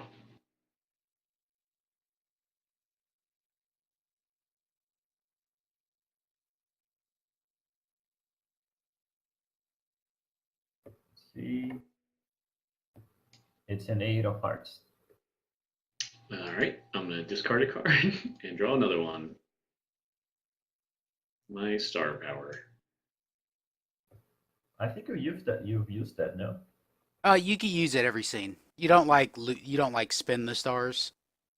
You can Oh, okay. you can use it every scene. So, but you can Yeah, only do it so many times as you have stars.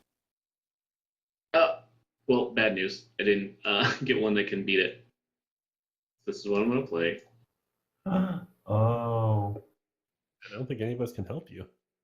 Nope. I don't have a friendship with you. Yeah. Anita Hercules, could. Hercules. Oh no. So what happens is he's running towards the radio station along with everybody else, shooting cacti as he goes, and he fires just left of the cactus where this huge snake unfurls itself and opens this huge mouth with fangs dripping in like glow in the dark poison venom, and he aims the barrel of the gun towards it, and it like the bullet ricochets off the hardened skin of the snake as it lunges towards him and swallows him whole, gun and all. Nice. Does he have an 80s 80s line to throw out? Yeah, I was just gonna say we got to come up with as his sweet. He says, "Anita, I love you."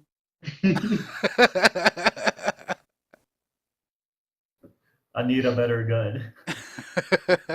There you go. I need a better gun. That's good. I like that one. Amazing. So yeah.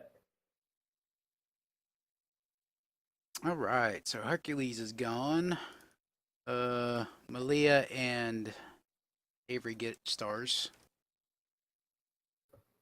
He died as he lived, shooting wildlife.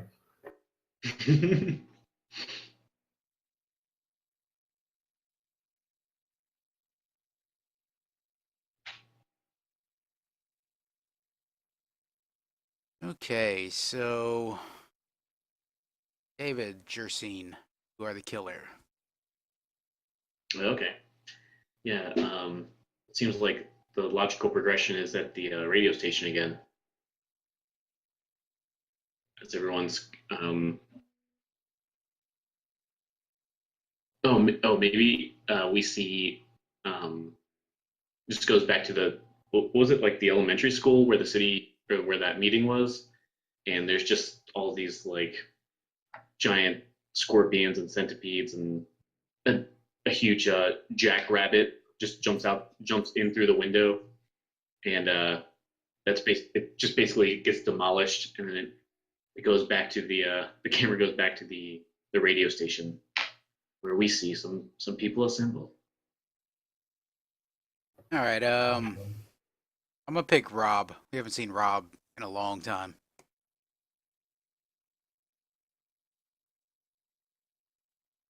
I will be reprising my role as Malia. I'm gonna put Anita in the scene and hope that she can make a friendship with Malia or a rivalry so she has a better chance of surviving.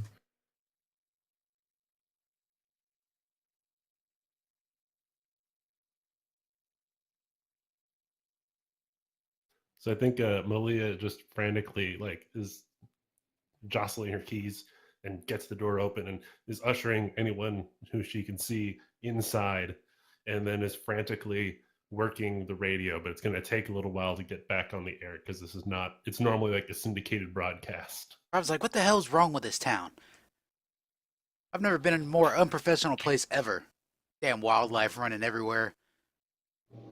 You're the only person from outside of town. Maybe you brought this with you. Me? I'm just trying to sell my wares. I'm just trying to make $1 the American way. And what exactly are these wares that you're trying to sell? Oh, they're back in my car. I can't get to them because there's freaking scorpions crawling on my car. Hey, don't come for him. He's the first interesting person to step into the town, to step into this town this Tartans for years.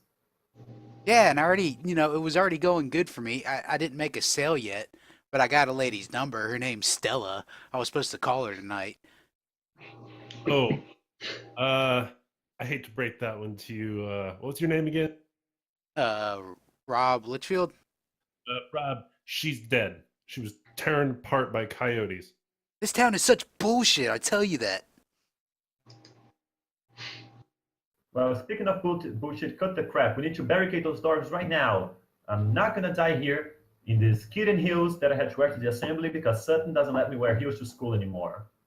Thank you for your quick helping, Anita. You take care of that. Take this guy, and I'll try and get on the air and get something out into the airwave. Come on, baby, help me lift some boards. Okay, I'll help you. I hope I get a chance on the air, then I could really plug my product. You worry about plugging whatever you want to plug to make it out alive. And she's hammering nails into the wall using her high heel, her short heel, actually. Yeah, this Hello, is great. hello. Does this happen often around here? What the hell? Oh, no, never. Nothing ever happens in the city. And the minute it does, everybody starts dying. She's just,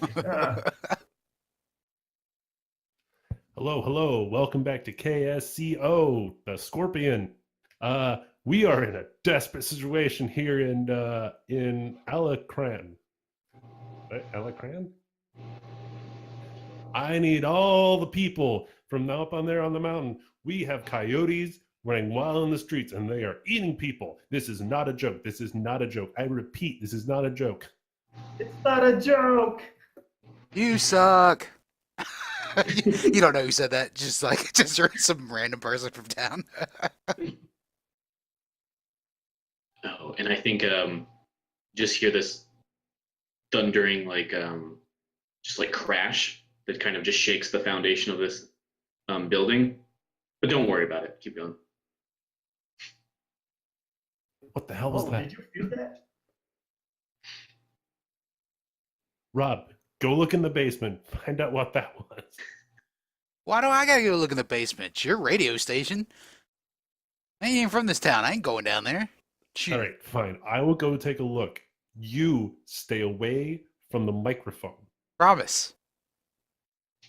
And then she just sets it sort of to repeat whatever the message was. But that's like just a button that you could easily flip. Okay. Yeah, I just go in there and just start flipping random buttons. Tick, tick, tick, tick, tick, tick, tick, tick, tick, tick. You get like all this And, feedback. Anita's just pacing like, I can't believe I'm gonna die in a sequin dress. My Anita, mother always told me that would happen. I've always trusted your intuition. Can you help me go down in the basement and find out what that noise was? I was tempted to go the fourth wall breaking for a second, but I'm gonna play it straight. I'm like, yeah, I got your back, girl. Let's do this. And then over the loudspeakers of the building, you're like, it's amazing. It has electrolytes. It'll wake you up every day at 5 a.m. Well, maybe someone will come to the radio station just to try and shut him up. Oh no, Louise! Come back! Oh, we lost Louise. Yeah, hold on 1 second. I'll come back. Yeah, you'll pop back in. And the only problem is you hear that commercial on repeat because whatever you put the repeat, it was just repeating that. So you got my commercial going over and over again. I come running back to you too. I'm like, you guys left me down there. I'm not being by myself. I think in the basement, then I think we're gonna go to cards. Yeah, Louise, if you missed that last part, the promotional of my energy drink is playing on repeat at the radio station. I ran down to the basement with you. And I'm hoping someone will come and try and shut it up. So we're going, all three of us are going to the basement. Oh, okay. I'll look it up in the recording later. Were any relationships made? I think I was aiming for Maybe a Malia friendship and with Anita. Okay. Anita are friends. You go ahead and write them in and then draw your cards. Okay. And then as the killer, I just pick one off the top, right? Each time I attack. Oh, yeah, you can. Gotcha.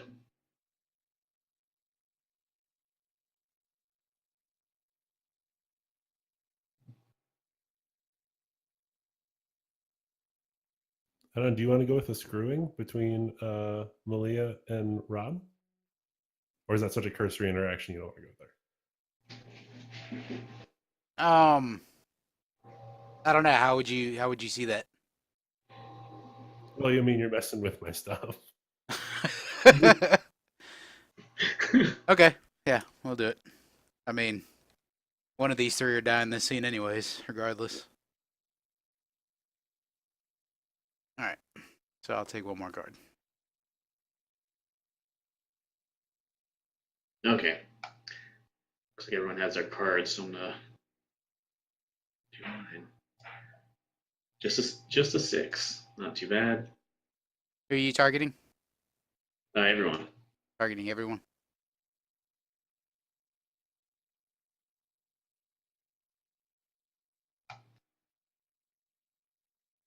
I put it at the bottom there. I see it. Okay. Okay, I'm discarding this card.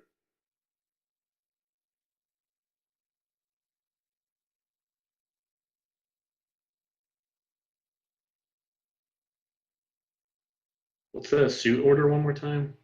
Forgetting. Diamonds, hearts, spades, clubs. Gotcha. All right, I got 8 of clubs. Yeah, I got a 9 of clubs. I was disconnected for their whole thing. I spent the last 2 minutes trying to stabilize the call. What happened? No problem. Yeah, I'm just in the basement pretty much. Okay. And all of us are getting targeted. Yeah, and it's at the bottom here. It's just the 6 of spades. Okay.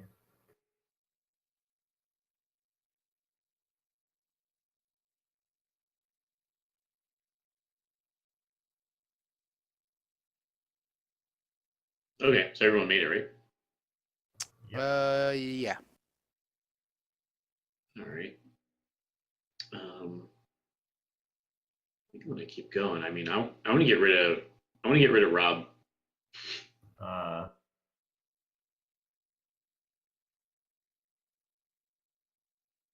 Ooh, Jack of Diamonds.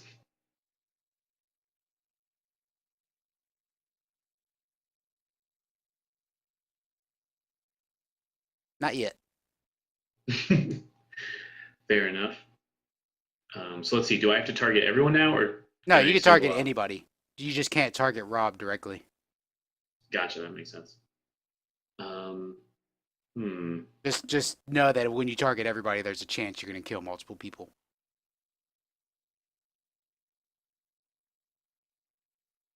Especially if you throw down an ace of hearts or ace of diamonds, which is the highest card in the game.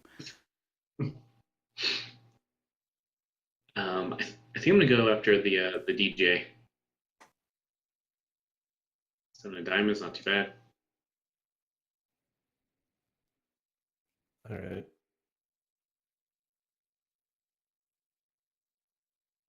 Does Rob want to screw over the DJ?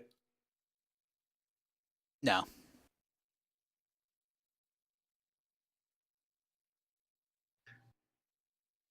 Man.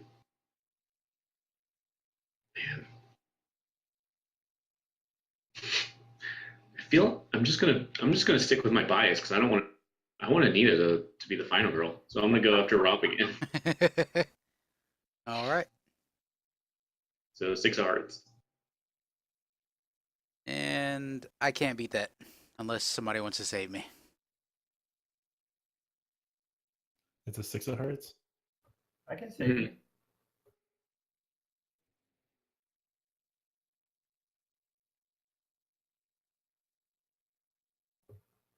Oh, Anita Yeah, saved me. Yeah, I got a 7 of spades. Okay, so what's attacking us there, David? So we can play out a little scene of Anita saving Rob. Yeah, I think we still hear all these crashes. But in the basement, you just maybe go down these this like flight of stairs or something, and I'm thinking like a storage room sort of deal, and you realize there's maybe the lights are flickering, of course, the fluorescent lights above you, and there's who did I attack first? Oh, everyone. So maybe Rob, I guess, almost falls into this giant hole, and you maybe like as the lights are flickering on, you look down and you see this just huge prairie dog down there, and then you hear all this crunching around you and like several more popping up in the basement. And how does Anita Okay. save him?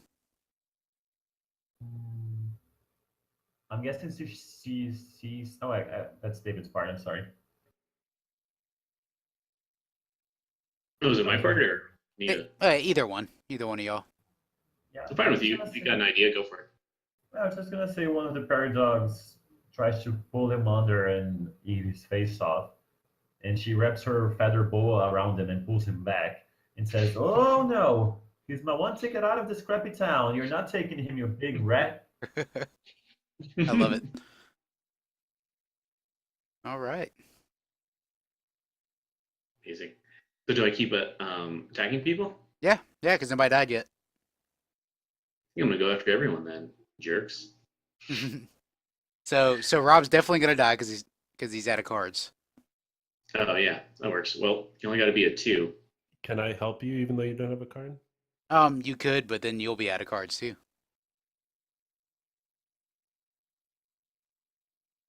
But then I'll be a hero. Don't do it, Malia. He's not Is it worth the 2 of spades? Yeah. That's Okay. my 3 of diamonds. So I'm gonna play a 4 of diamonds for Malia.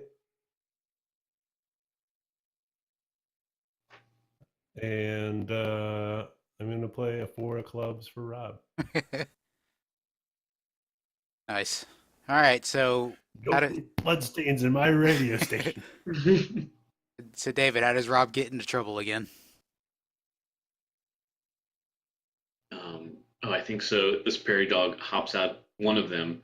I feel hopping's too cute. It kind of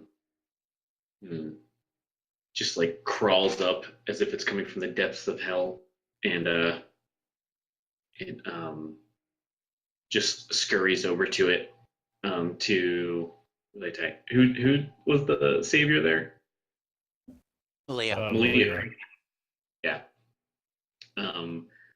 Goes maybe it even does bite off, like latch on, and this is like a Great Dane sized prairie dog, and it like a regular coyote sized prairie dog, and just latches on to I'm gonna say Rob. I'm gonna maybe narratively at least injure him since I want to kill him so bad, and like latches on to like the shin, so there's all this like blood spurting out.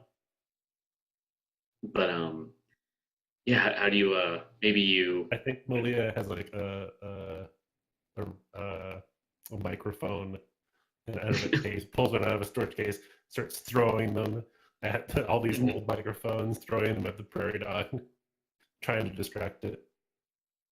Nice. Oh, yeah, and I think it just after it's getting pelted, it just like rears back on its hind legs, and then just looks down, now sort of taller than you, or about the same height, and just stares down with these like evil, beady eyes, and just it's gonna go like right on to Malia, hopefully. So Malia, are you targeting Malia? Mm-hmm. All right. You out of cards, Malia? I have 1 left. Okay. Well, I hope it's better than a 6. It's the highest card in the game. There you Ace go. of diamonds. You're not a prairie dane or a prairie dog. You're a prairie don't. Punch it. Fight the power, Malia. So all right. So here's the deal. David, you can't target Malia directly. If you target everybody, Rob and Malia are gonna die. or you can target And I need to just take Rob. 5. Okay, so how about after that, everyone kind of kind of runs upstairs away from these things, but it's like directly toward this crashing that's been going on upstairs. And I'm gonna target Rob with this. He's the first one to see that he comes almost face to face. We see only like these long like tree trunk legs, and you look up and it's just a giant hideous antelope that's been crashing through the walls. Oh, Yeah. maybe it has like rattlesnakes spiraled through its horns. Oh God. So yeah, like he just starts throwing shit at this antelope. Alacran antelope, I hate this fucking town. Just throwing shit at it.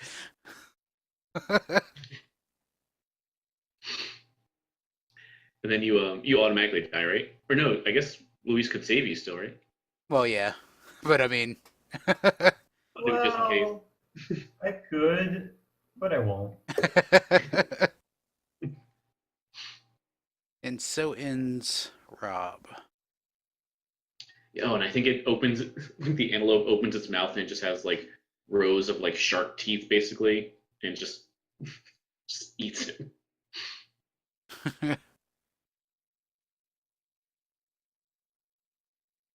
That was good. That was an intense round. Yeah, that was a lot of relationships. A lot of Rob being saved by other people. I knew I'd get him. All for nothing.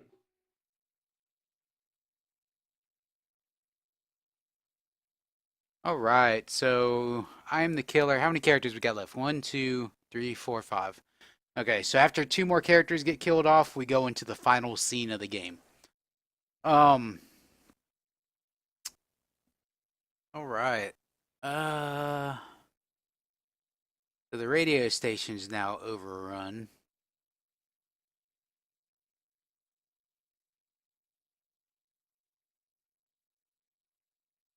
You know what? They haven't returned to the community pool. Yeah, I don't want to do the pool. I think that's like a horrible place to go. You know what? Let's say this is at the fire station. Yeah, so like a bunch of townspeople had done moved to the fire station after the school and the radio station got overrun. So like I want to say like everybody's pretty freaking exhausted about like the shit that's been happening already. It's probably like almost daybreak. I've got to be Billy.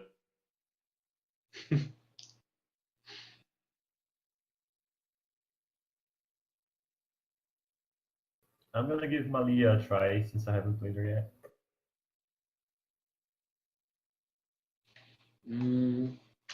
I might go with the mayor.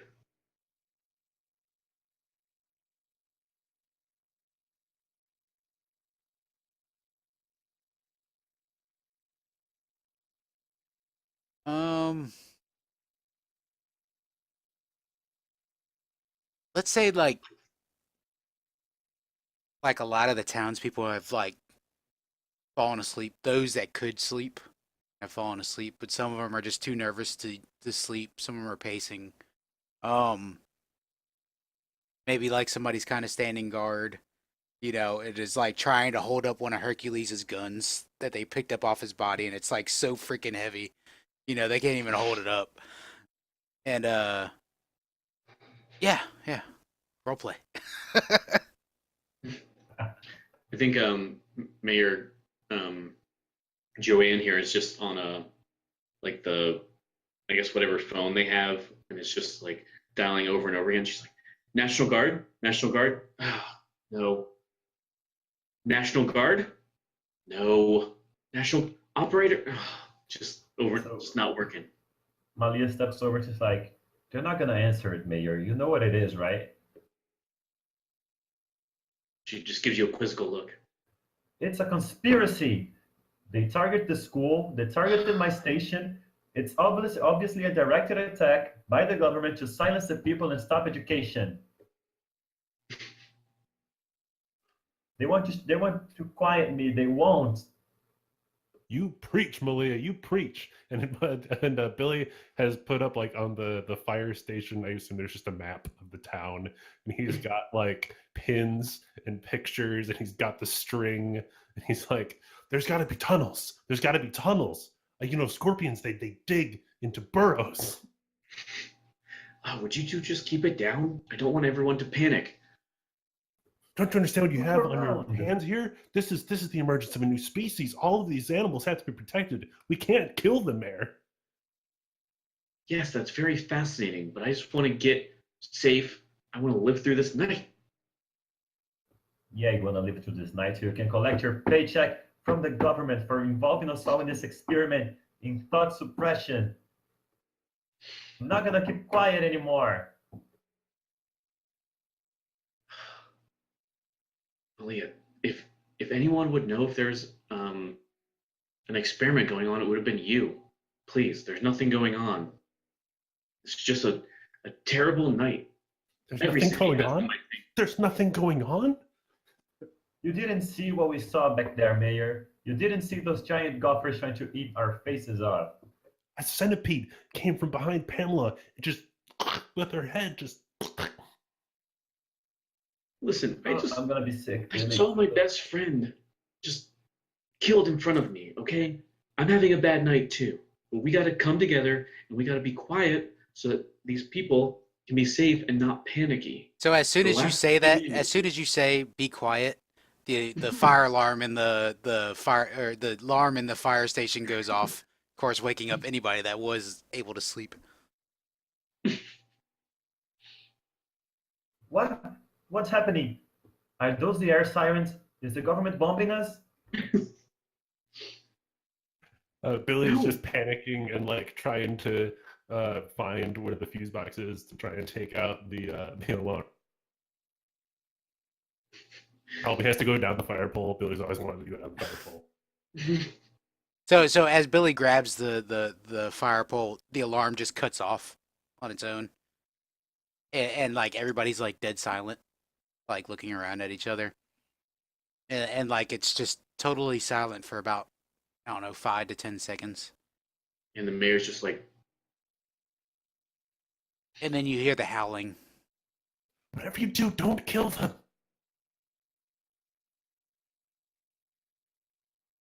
I think Billy has constructed some sort of elaborate trap out of like a fire hose and has placed it by the stairs to try and capture one of the critters. He So just grabs his arm and says like, Billy, you know I love you, but now it's not the time. Oh yeah, we need proof. If you're gonna prove that it's a government conspiracy, we're gonna need proof. There's not gonna be any proof if none of us make it out alive, man. all right, let's go to cards. Let's go to cards.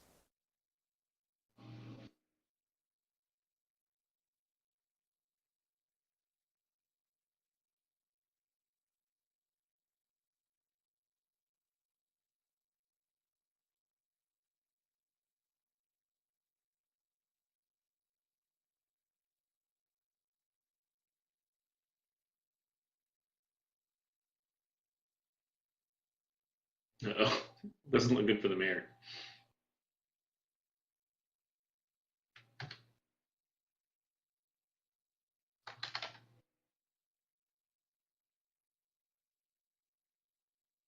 All right. I'm gonna use one of my stars.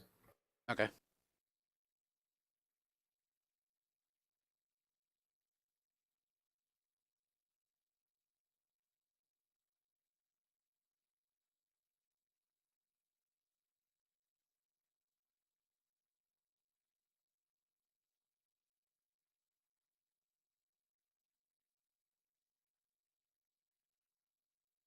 All right. So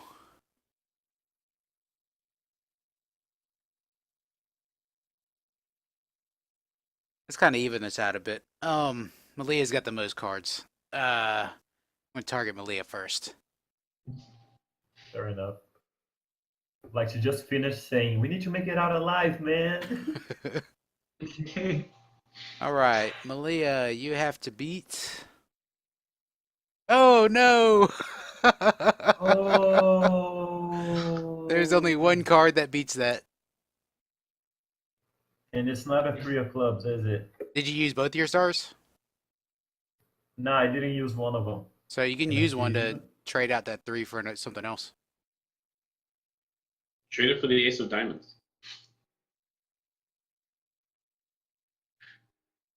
If this happens, It happened! Wow. Nice. I can't Ow. believe that happened. How is that possible? It's a conspiracy. go buy a lot of tickets. Yeah, so wow, I've never seen that in Final Girl. So let's go ahead and like have a scene of Malia just being a straight badass. Yeah. So like Billy's over by the pole, that goes down, and you hear the howling, and you see like this coyote's head come up, and it looks like a coyote, and you're like, what the frig? You coyote can't climb a damn pole. But then you realize like the rest of its body's that like centipede body, and it's like coiled up around the pole, and it's howling, and it's kind of like the back end's hanging on the pole, and the front end's kind of like snaked out like this, going for Billy. Like how does Malia just just wreck it? So she sees a fireman X hanging by the wall, and she picks it up. She says, "Oh no, I didn't get conceived at Woodstock to die like this." And then she just, and then she just charges towards him, and she yells, I don't know what she yells actually. I think she's just gonna be silent for this. She just get away from the only other person in the city who has any brain to speak up, and start chopping down this wolf's head. And she caught him blindsided and smashed this axe into its eye. Yeah, nice. Yeah, the thing just like flops down, and it's like skittering, and it's like so huge that its tail's knocking crap over in the fire station, and then it finally like convulses and dies right there. Um, but the And she's danger's like not over. covered in blood. Yeah, the danger's not over because that fire alarm brought everything. There's like crap crawl. You can hear it crawling all over the building.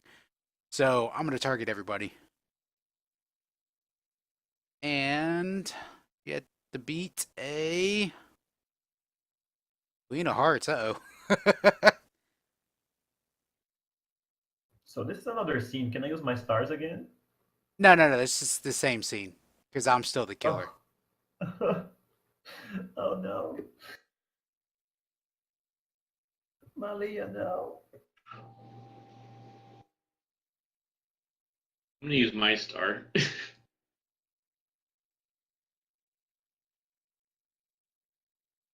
Did you play a card from Malia? Yeah, it's a 5 of spades. Okay, I'm gonna use my relationship with Malia and use a King of Hearts. Save me, Billy. Yes.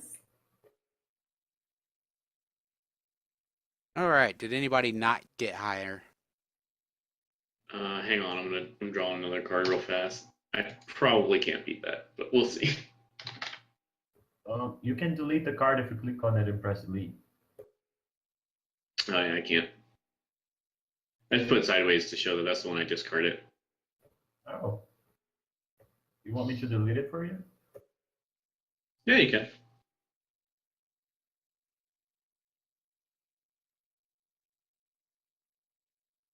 All right. So it seems like Joanne is getting it.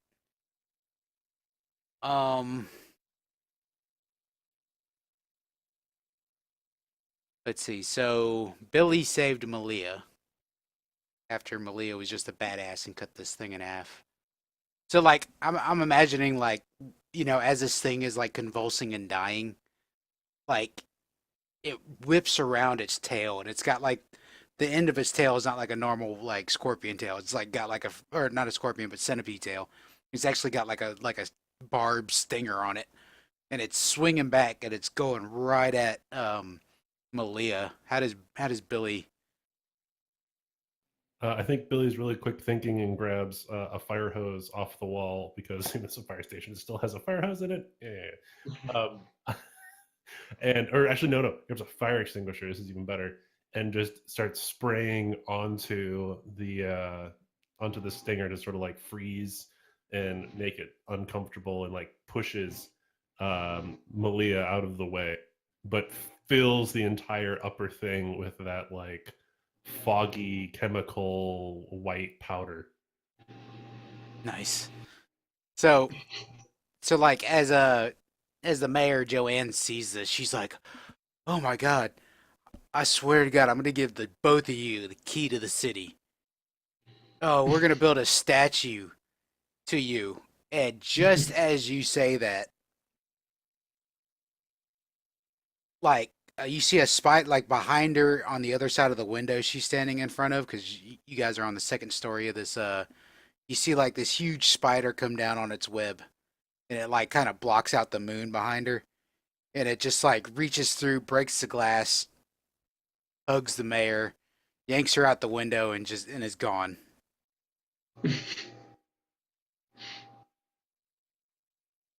And I think someone nearby or one. So is that Reaganomics?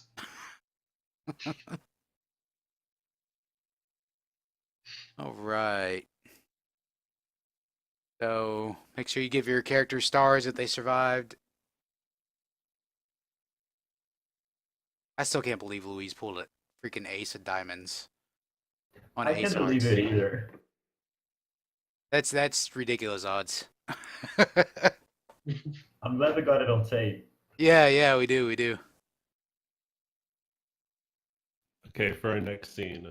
So I think by now, the radio station broadcast, whatever Malia's little broadcast was, reached the military dumping site. And so, like, these helicopters have come and they're circling in on the town, and quite a few trucks have shown up from the military, and there's all these soldiers offloading in sort of these like hazmat suits with rifles, and they've sort of set up a little camp outside of town, and there we see some of the characters from previously being filtered into this little makeshift camp. Cool. Hey Gregory, you might want to check your mic or reconnect, because I'm getting like some kind of scratchiness off of it. I don't know if I'm the only one hearing it or not. I am too. I thought it wasn't Yep. because of my shitty connection. No, it's all right. I'll disconnect.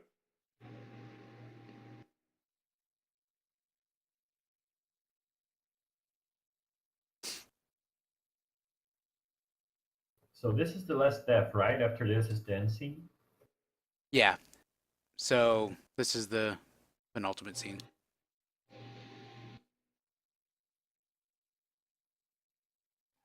Any better? Oh, a lot better. Yeah. Cool. Yeah. I have first pick. I'm gonna go with Avery for this last one.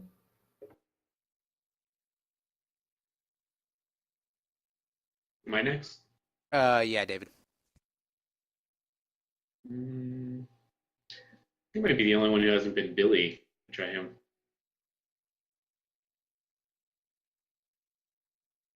Okay. I'll be Malia. We'll guarantee that Anita New Job is in the last scene. Guaranteed it. Okay with this. It's gonna change her name to I Need to Survive.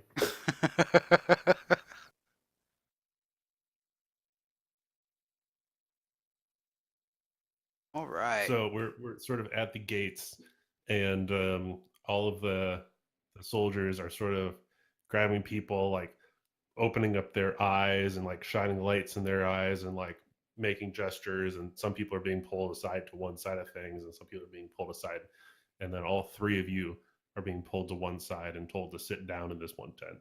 Yeah, Malia's like, get your damn hands off me. What the heck you think's going on? This is all your fault anyways. Oh, Avery is just on cloud 9 now. She's like, ah, yes, finally the authorities have arrived. Now everything is gonna get sorted out. Malia, stop being so abrasive. Let the man do his job. What job is that? Protecting us. Protecting us? How do you know they're not going to take us out back and gas us as being contaminated? Oh, please, this is America. Oh yeah, like America doesn't do those things. Fake news. Yeah, Billy. And I think it turned to Billy, and he just has this. Oh God, we're the ring scorpion now. It's us. We're the endangered species. Oh God, now is not the time for existential metaphor, Billy. Look, Honestly, William, it's just a one-trick pony. It's Scorpion this, the Scorpion's that. Leave him alone. Oh, you two. Why don't you just check up already? Because he's like half my age. Come on. There's a really subtle sort of klaxon begins. And there's I think, that very stereotypical shot of just the door of the tent, and suddenly all the soldiers who were standing are just running in one direction. Keep going. I think Billy, still freaked out, just grabs Avery just by the shoulders or something. It's like, I'm older than I look. William, unhand me this instant. There are children watching. What will they think? Well, go cover their eyes. Billy, There's let's not go. enough eyes for me to cover. I wish I could cover Hey. all the children's eyes all around the world. When the every single when the minute. army runs, you run with them. There's a bunch of shouting, and there's some gunfire starts. Yeah. Oh, Malia's like running with like in the same direction the army's running.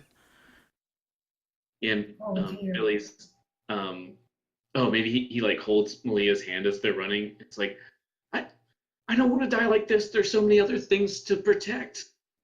Okay, before any of you get a chance to leave the tent, suddenly this giant anteater snout swings in and just knocks the whole tent up into the sky, and it's just this whatever noise it makes. It's probably very quiet, but this one's got spiders and all. It's just this gigantic gargantuan creature.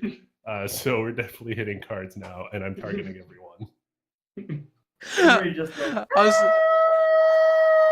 I'm sorry, but like, yeah, from now on, anteaters make that noise.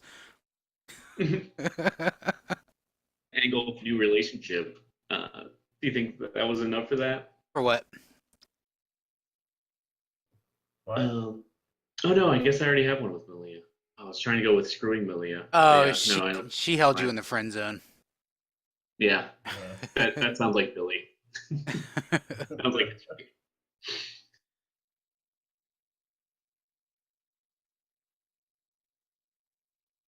So you still get cards for your dead relationships. I know I didn't say that earlier, but I figured you assumed that. We could push for a screwing between Billy and Avery. She hasn't been shaken like that in a long time.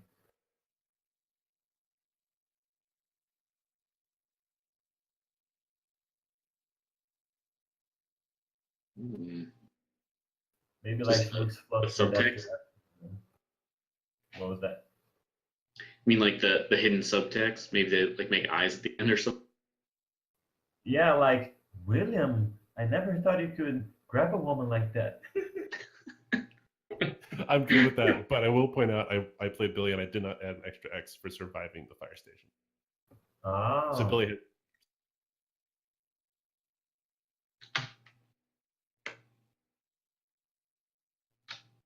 Shoot, Billy has no two, because he survived the fire station and survived the Pamela thing, right? Was Billy in any other scenes? No, I think that was it. Yeah, okay, so two. Yeah, that makes sense. All right, so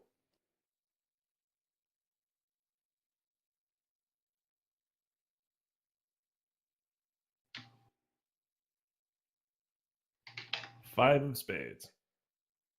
Who are you targeting? Everyone. Just giant aardvark. Whatever that noise was. I'm gonna use one of my stars. As am I. I can beat that. Get rid of the lowest card in the game. Two clubs.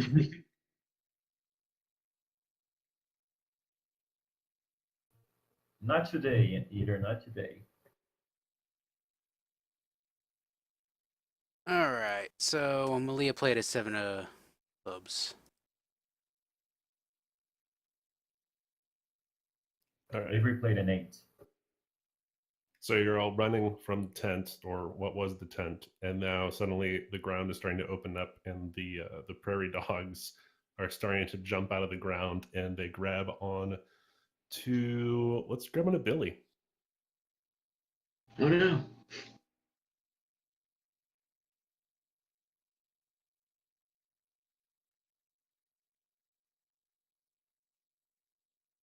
Ace of Spades.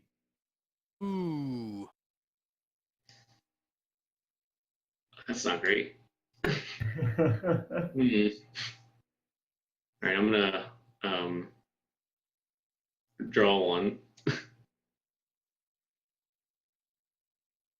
Yeah, there's only 2 cards that beat that. You never know. Never know. That is true in this game. Yeah, we Yeah. saw it once. It happened once, it can happen twice. Really cool, badass scene. All right. Use my second and last.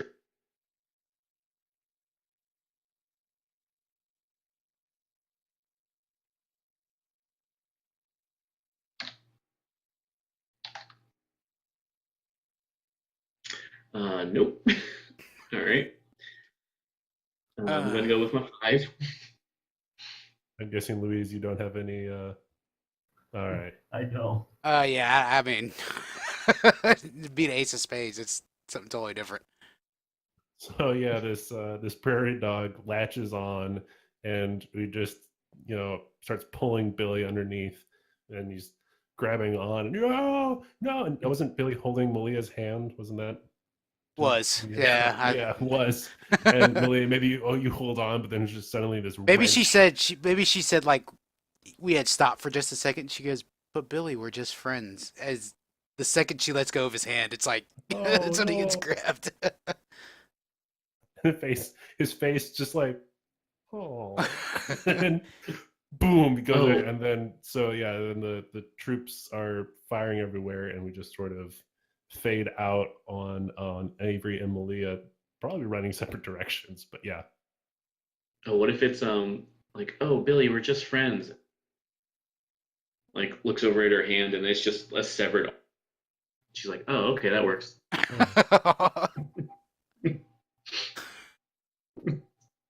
All right. That's so good. So Louise, I think that's final scene for you. Yes, it is. Oh.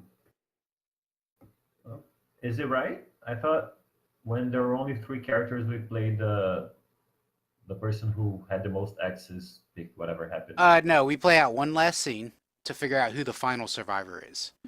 Hence the name of the game. It will be So 2 people are dying, right? 2 people will die. So, if you happen to target everybody and everybody dies, whoever has the highest card out of those is the final girl. So, just keep that in mind. I like to just target Alright. singly in the final scene, but like at the start, you could target everybody. Okay. I'm gonna add an X. I start for Avery for surviving this. Oh no, Anita's not in a good place right now. Yeah, she's up against some powerful characters here. Let me just think. I know the monster that I want to use is that one vulture that I mentioned right at the beginning.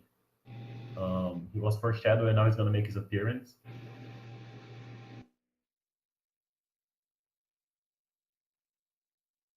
So I'm guess the army guys are just running around trying to fire back at these creatures.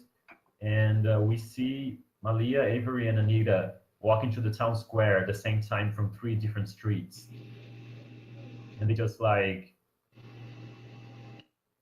they're just together at this plaza, and it looks like this area of this town is weirdly safe by coincidence. And it has nothing but a few benches and a statue of the city's founder holding a ringed scorpion at the center.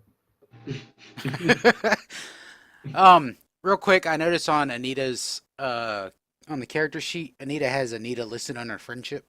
Do any of y'all remember who her other friendship was? It was Malia. Oh, from the radio No, station. that's right, from the radio station. Okay. All right, so David, you get first pick. I think I want Avery. All right, I played Anita already, but I'll play Anita again. So, And I'll be Malia.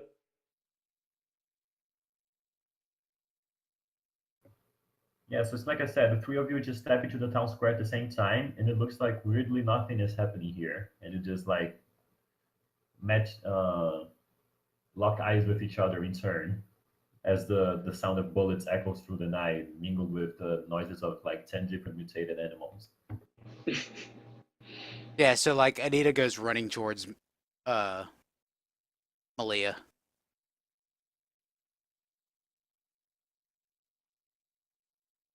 You're muted, Gregory. Thank you. Anita, I'm so glad. Oh, we went to this terrible military camp and just so many dudes and Billy. Remember Billy? Uh, Billy didn't make it. Oh, Billy, Where? little Billy. He was annoying. Yeah, I kind of liked he him. really saved my hide at the fire station. Oh shit. Listen, Is that no Avery? one cares about Billy. Where are my children? Nobody cares about you. You are so mean to everybody. You should just be quiet and follow us so you could live. Anita, I can't believe you would say that to me. I've only been mean to help people. You've been mean to me. You're one of the reasons I hate this town. Definitely been mean to me. She's just like so shocked right now. She's like, I don't know what that's supposed to mean. I mean, I bet you the only reason you're still alive is because you're mean. no, Oh, speaking of still being alive, I'm gonna take a page out of Pat's book, and I'm gonna say the moon is briefly covered by the shadow of this huge mutated vulture that swoops down into the plaza to try to snap Anita up in his beak. Okay. We're going to No, cards. not Anita. I'm sorry. I'm sorry. I meant Avery. we have to go with your first answer. What was All that? right. Oh, okay. So I was trying to give you another card, Avery. Are you you want to do a rivalry with Anita? Oh yeah, sure. Yeah, I'll take that. She's rivals with everybody. Pretty good. That's why she survived so long.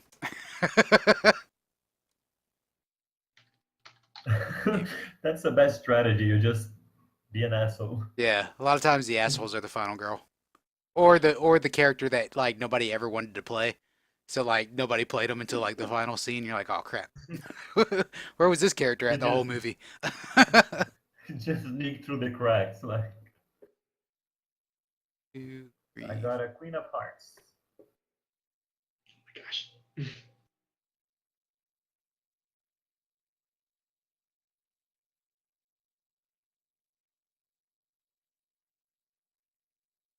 I'm gonna do 2 of my stars on some card. Hmm.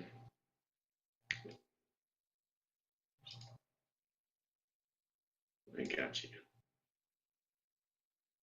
I'm my king. Nice. Since we're down to the wire, I really want to hear how Avery dodges this giant vulture.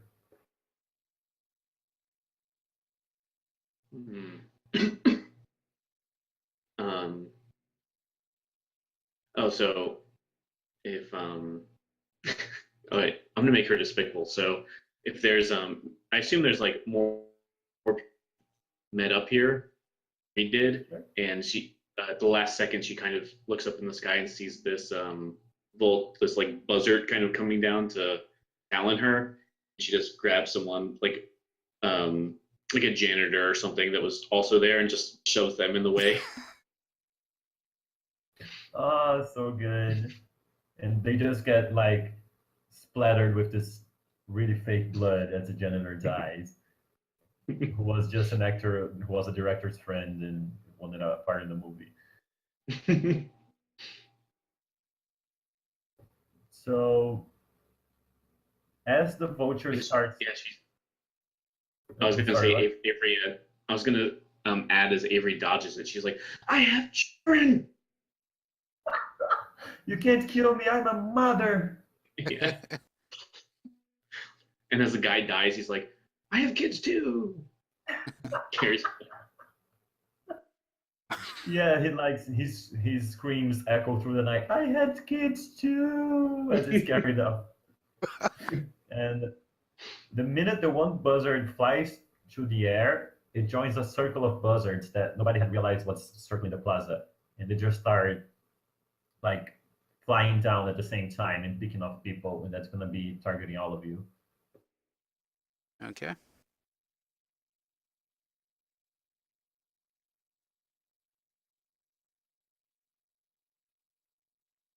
They have terrible aim. It's a 4.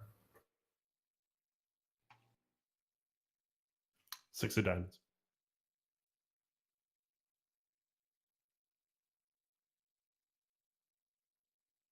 Uh, 7 hearts. Got a 6. Is anybody gonna mess with someone else?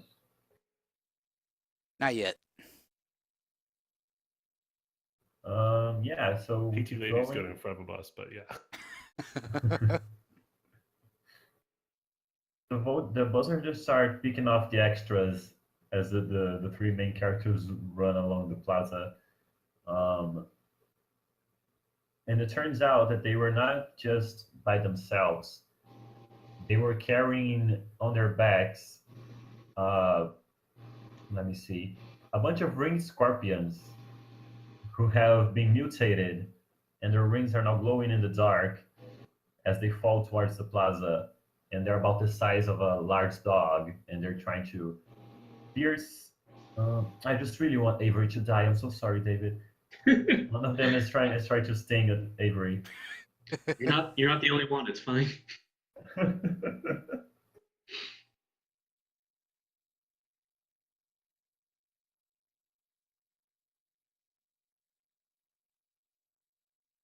God, that ace of diamonds destroyed my luck. I got a 3 of spades.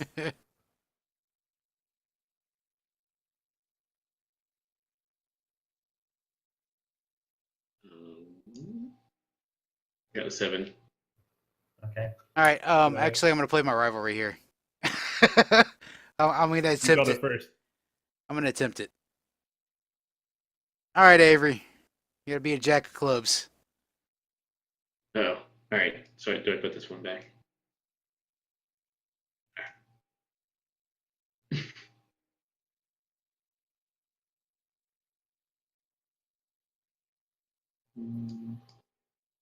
I don't know how to put that back in my hand. Oh, you don't put it back in your hand. You've already played it. Oh no, so I can't do anything. No. Uh-oh. You gotta play another card. Oh, okay. I got you. So that one's just like gone. Mm. Oh, you're dead? Or yeah, do I play another one or do Yeah, I just you die? gotta beat a jack of clubs. Gotcha. All right. So I'm gonna use some of these stars in that case.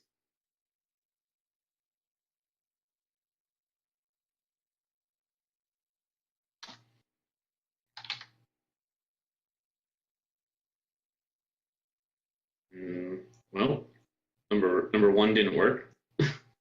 Another one.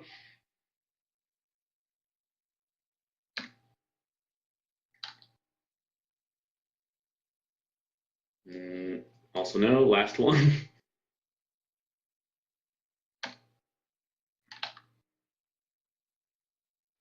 Nope. That's the best I can do. Yeah, this is happening.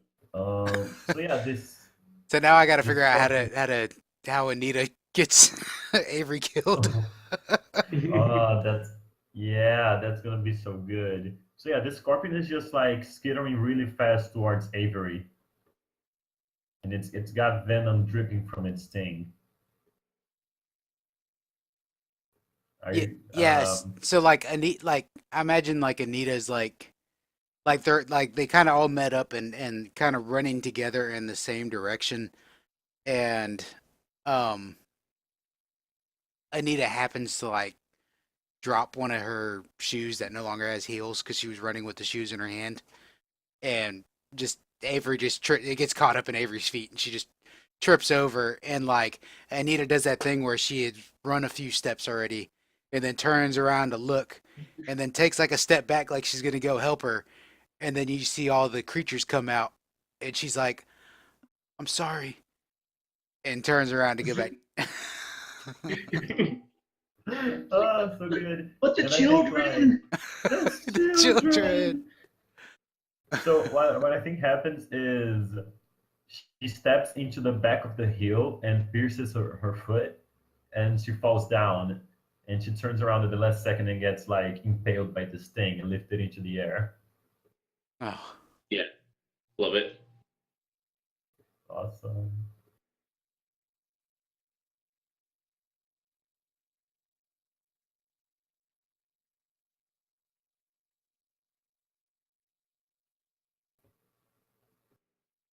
okay, Louise, you got to keep going. You got to target either Oh, Anita. I'm Yeah, sorry. yeah. Yeah, because Oh, yeah, you have to kill two people. yeah, I got it. Let's see. Mm, God, Malia is so tough.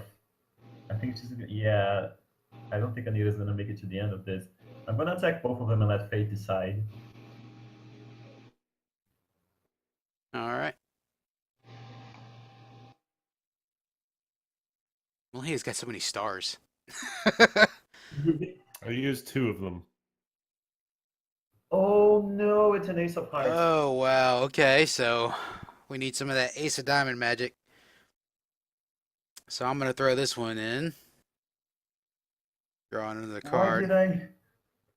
Why did I attack everybody? I only get one star. So So what you want to do is if you I can't be... think we all want Anita to win. So Well- I'm gonna play the 10 of hearts, and then for Anita, I have the ace of diamond. Oh, You don't my have to. You don't have to God! sacrifice yourself.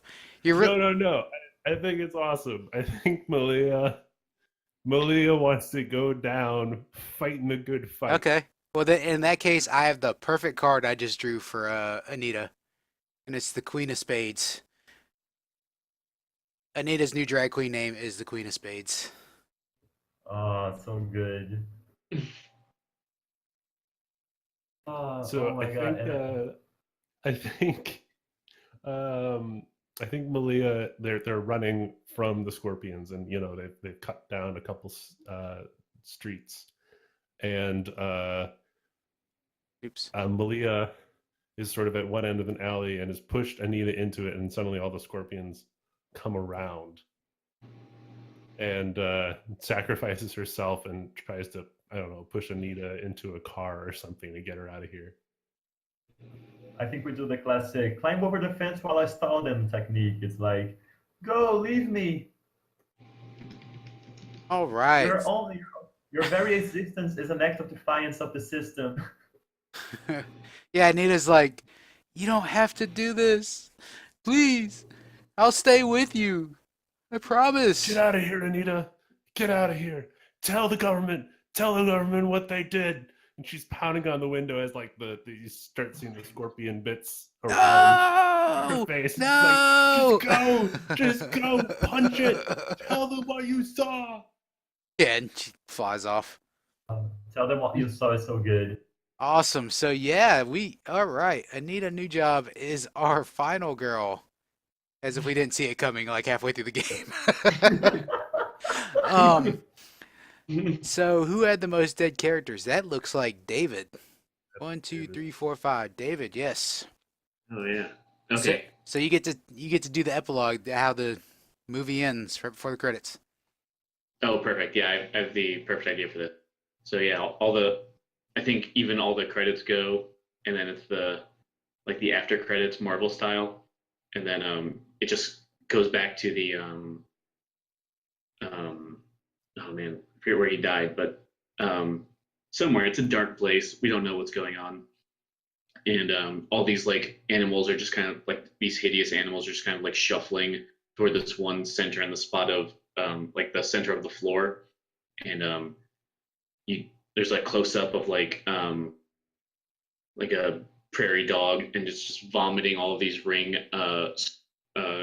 scorpions, and you just see, like the POV shot, and they're just like vomiting them right on your head, and then like a snake does the same thing, and they're all just like putting them in, and then it pulls back to reveal that just Billy Wheeler's just like desiccated corpse is just like wriggling with these scorpions and just rises up, and he's like, "This is what I've always wanted," and it cuts. Nice.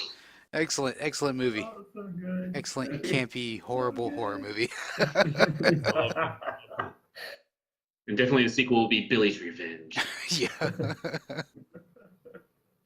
Awesome. Well, I appreciate all of you playing. Wow, that was an awesome game. You are all awesome players. I'm gonna stop the recording and we'll do some in-game stuff. So go ahead and wave bye. Stop the recording.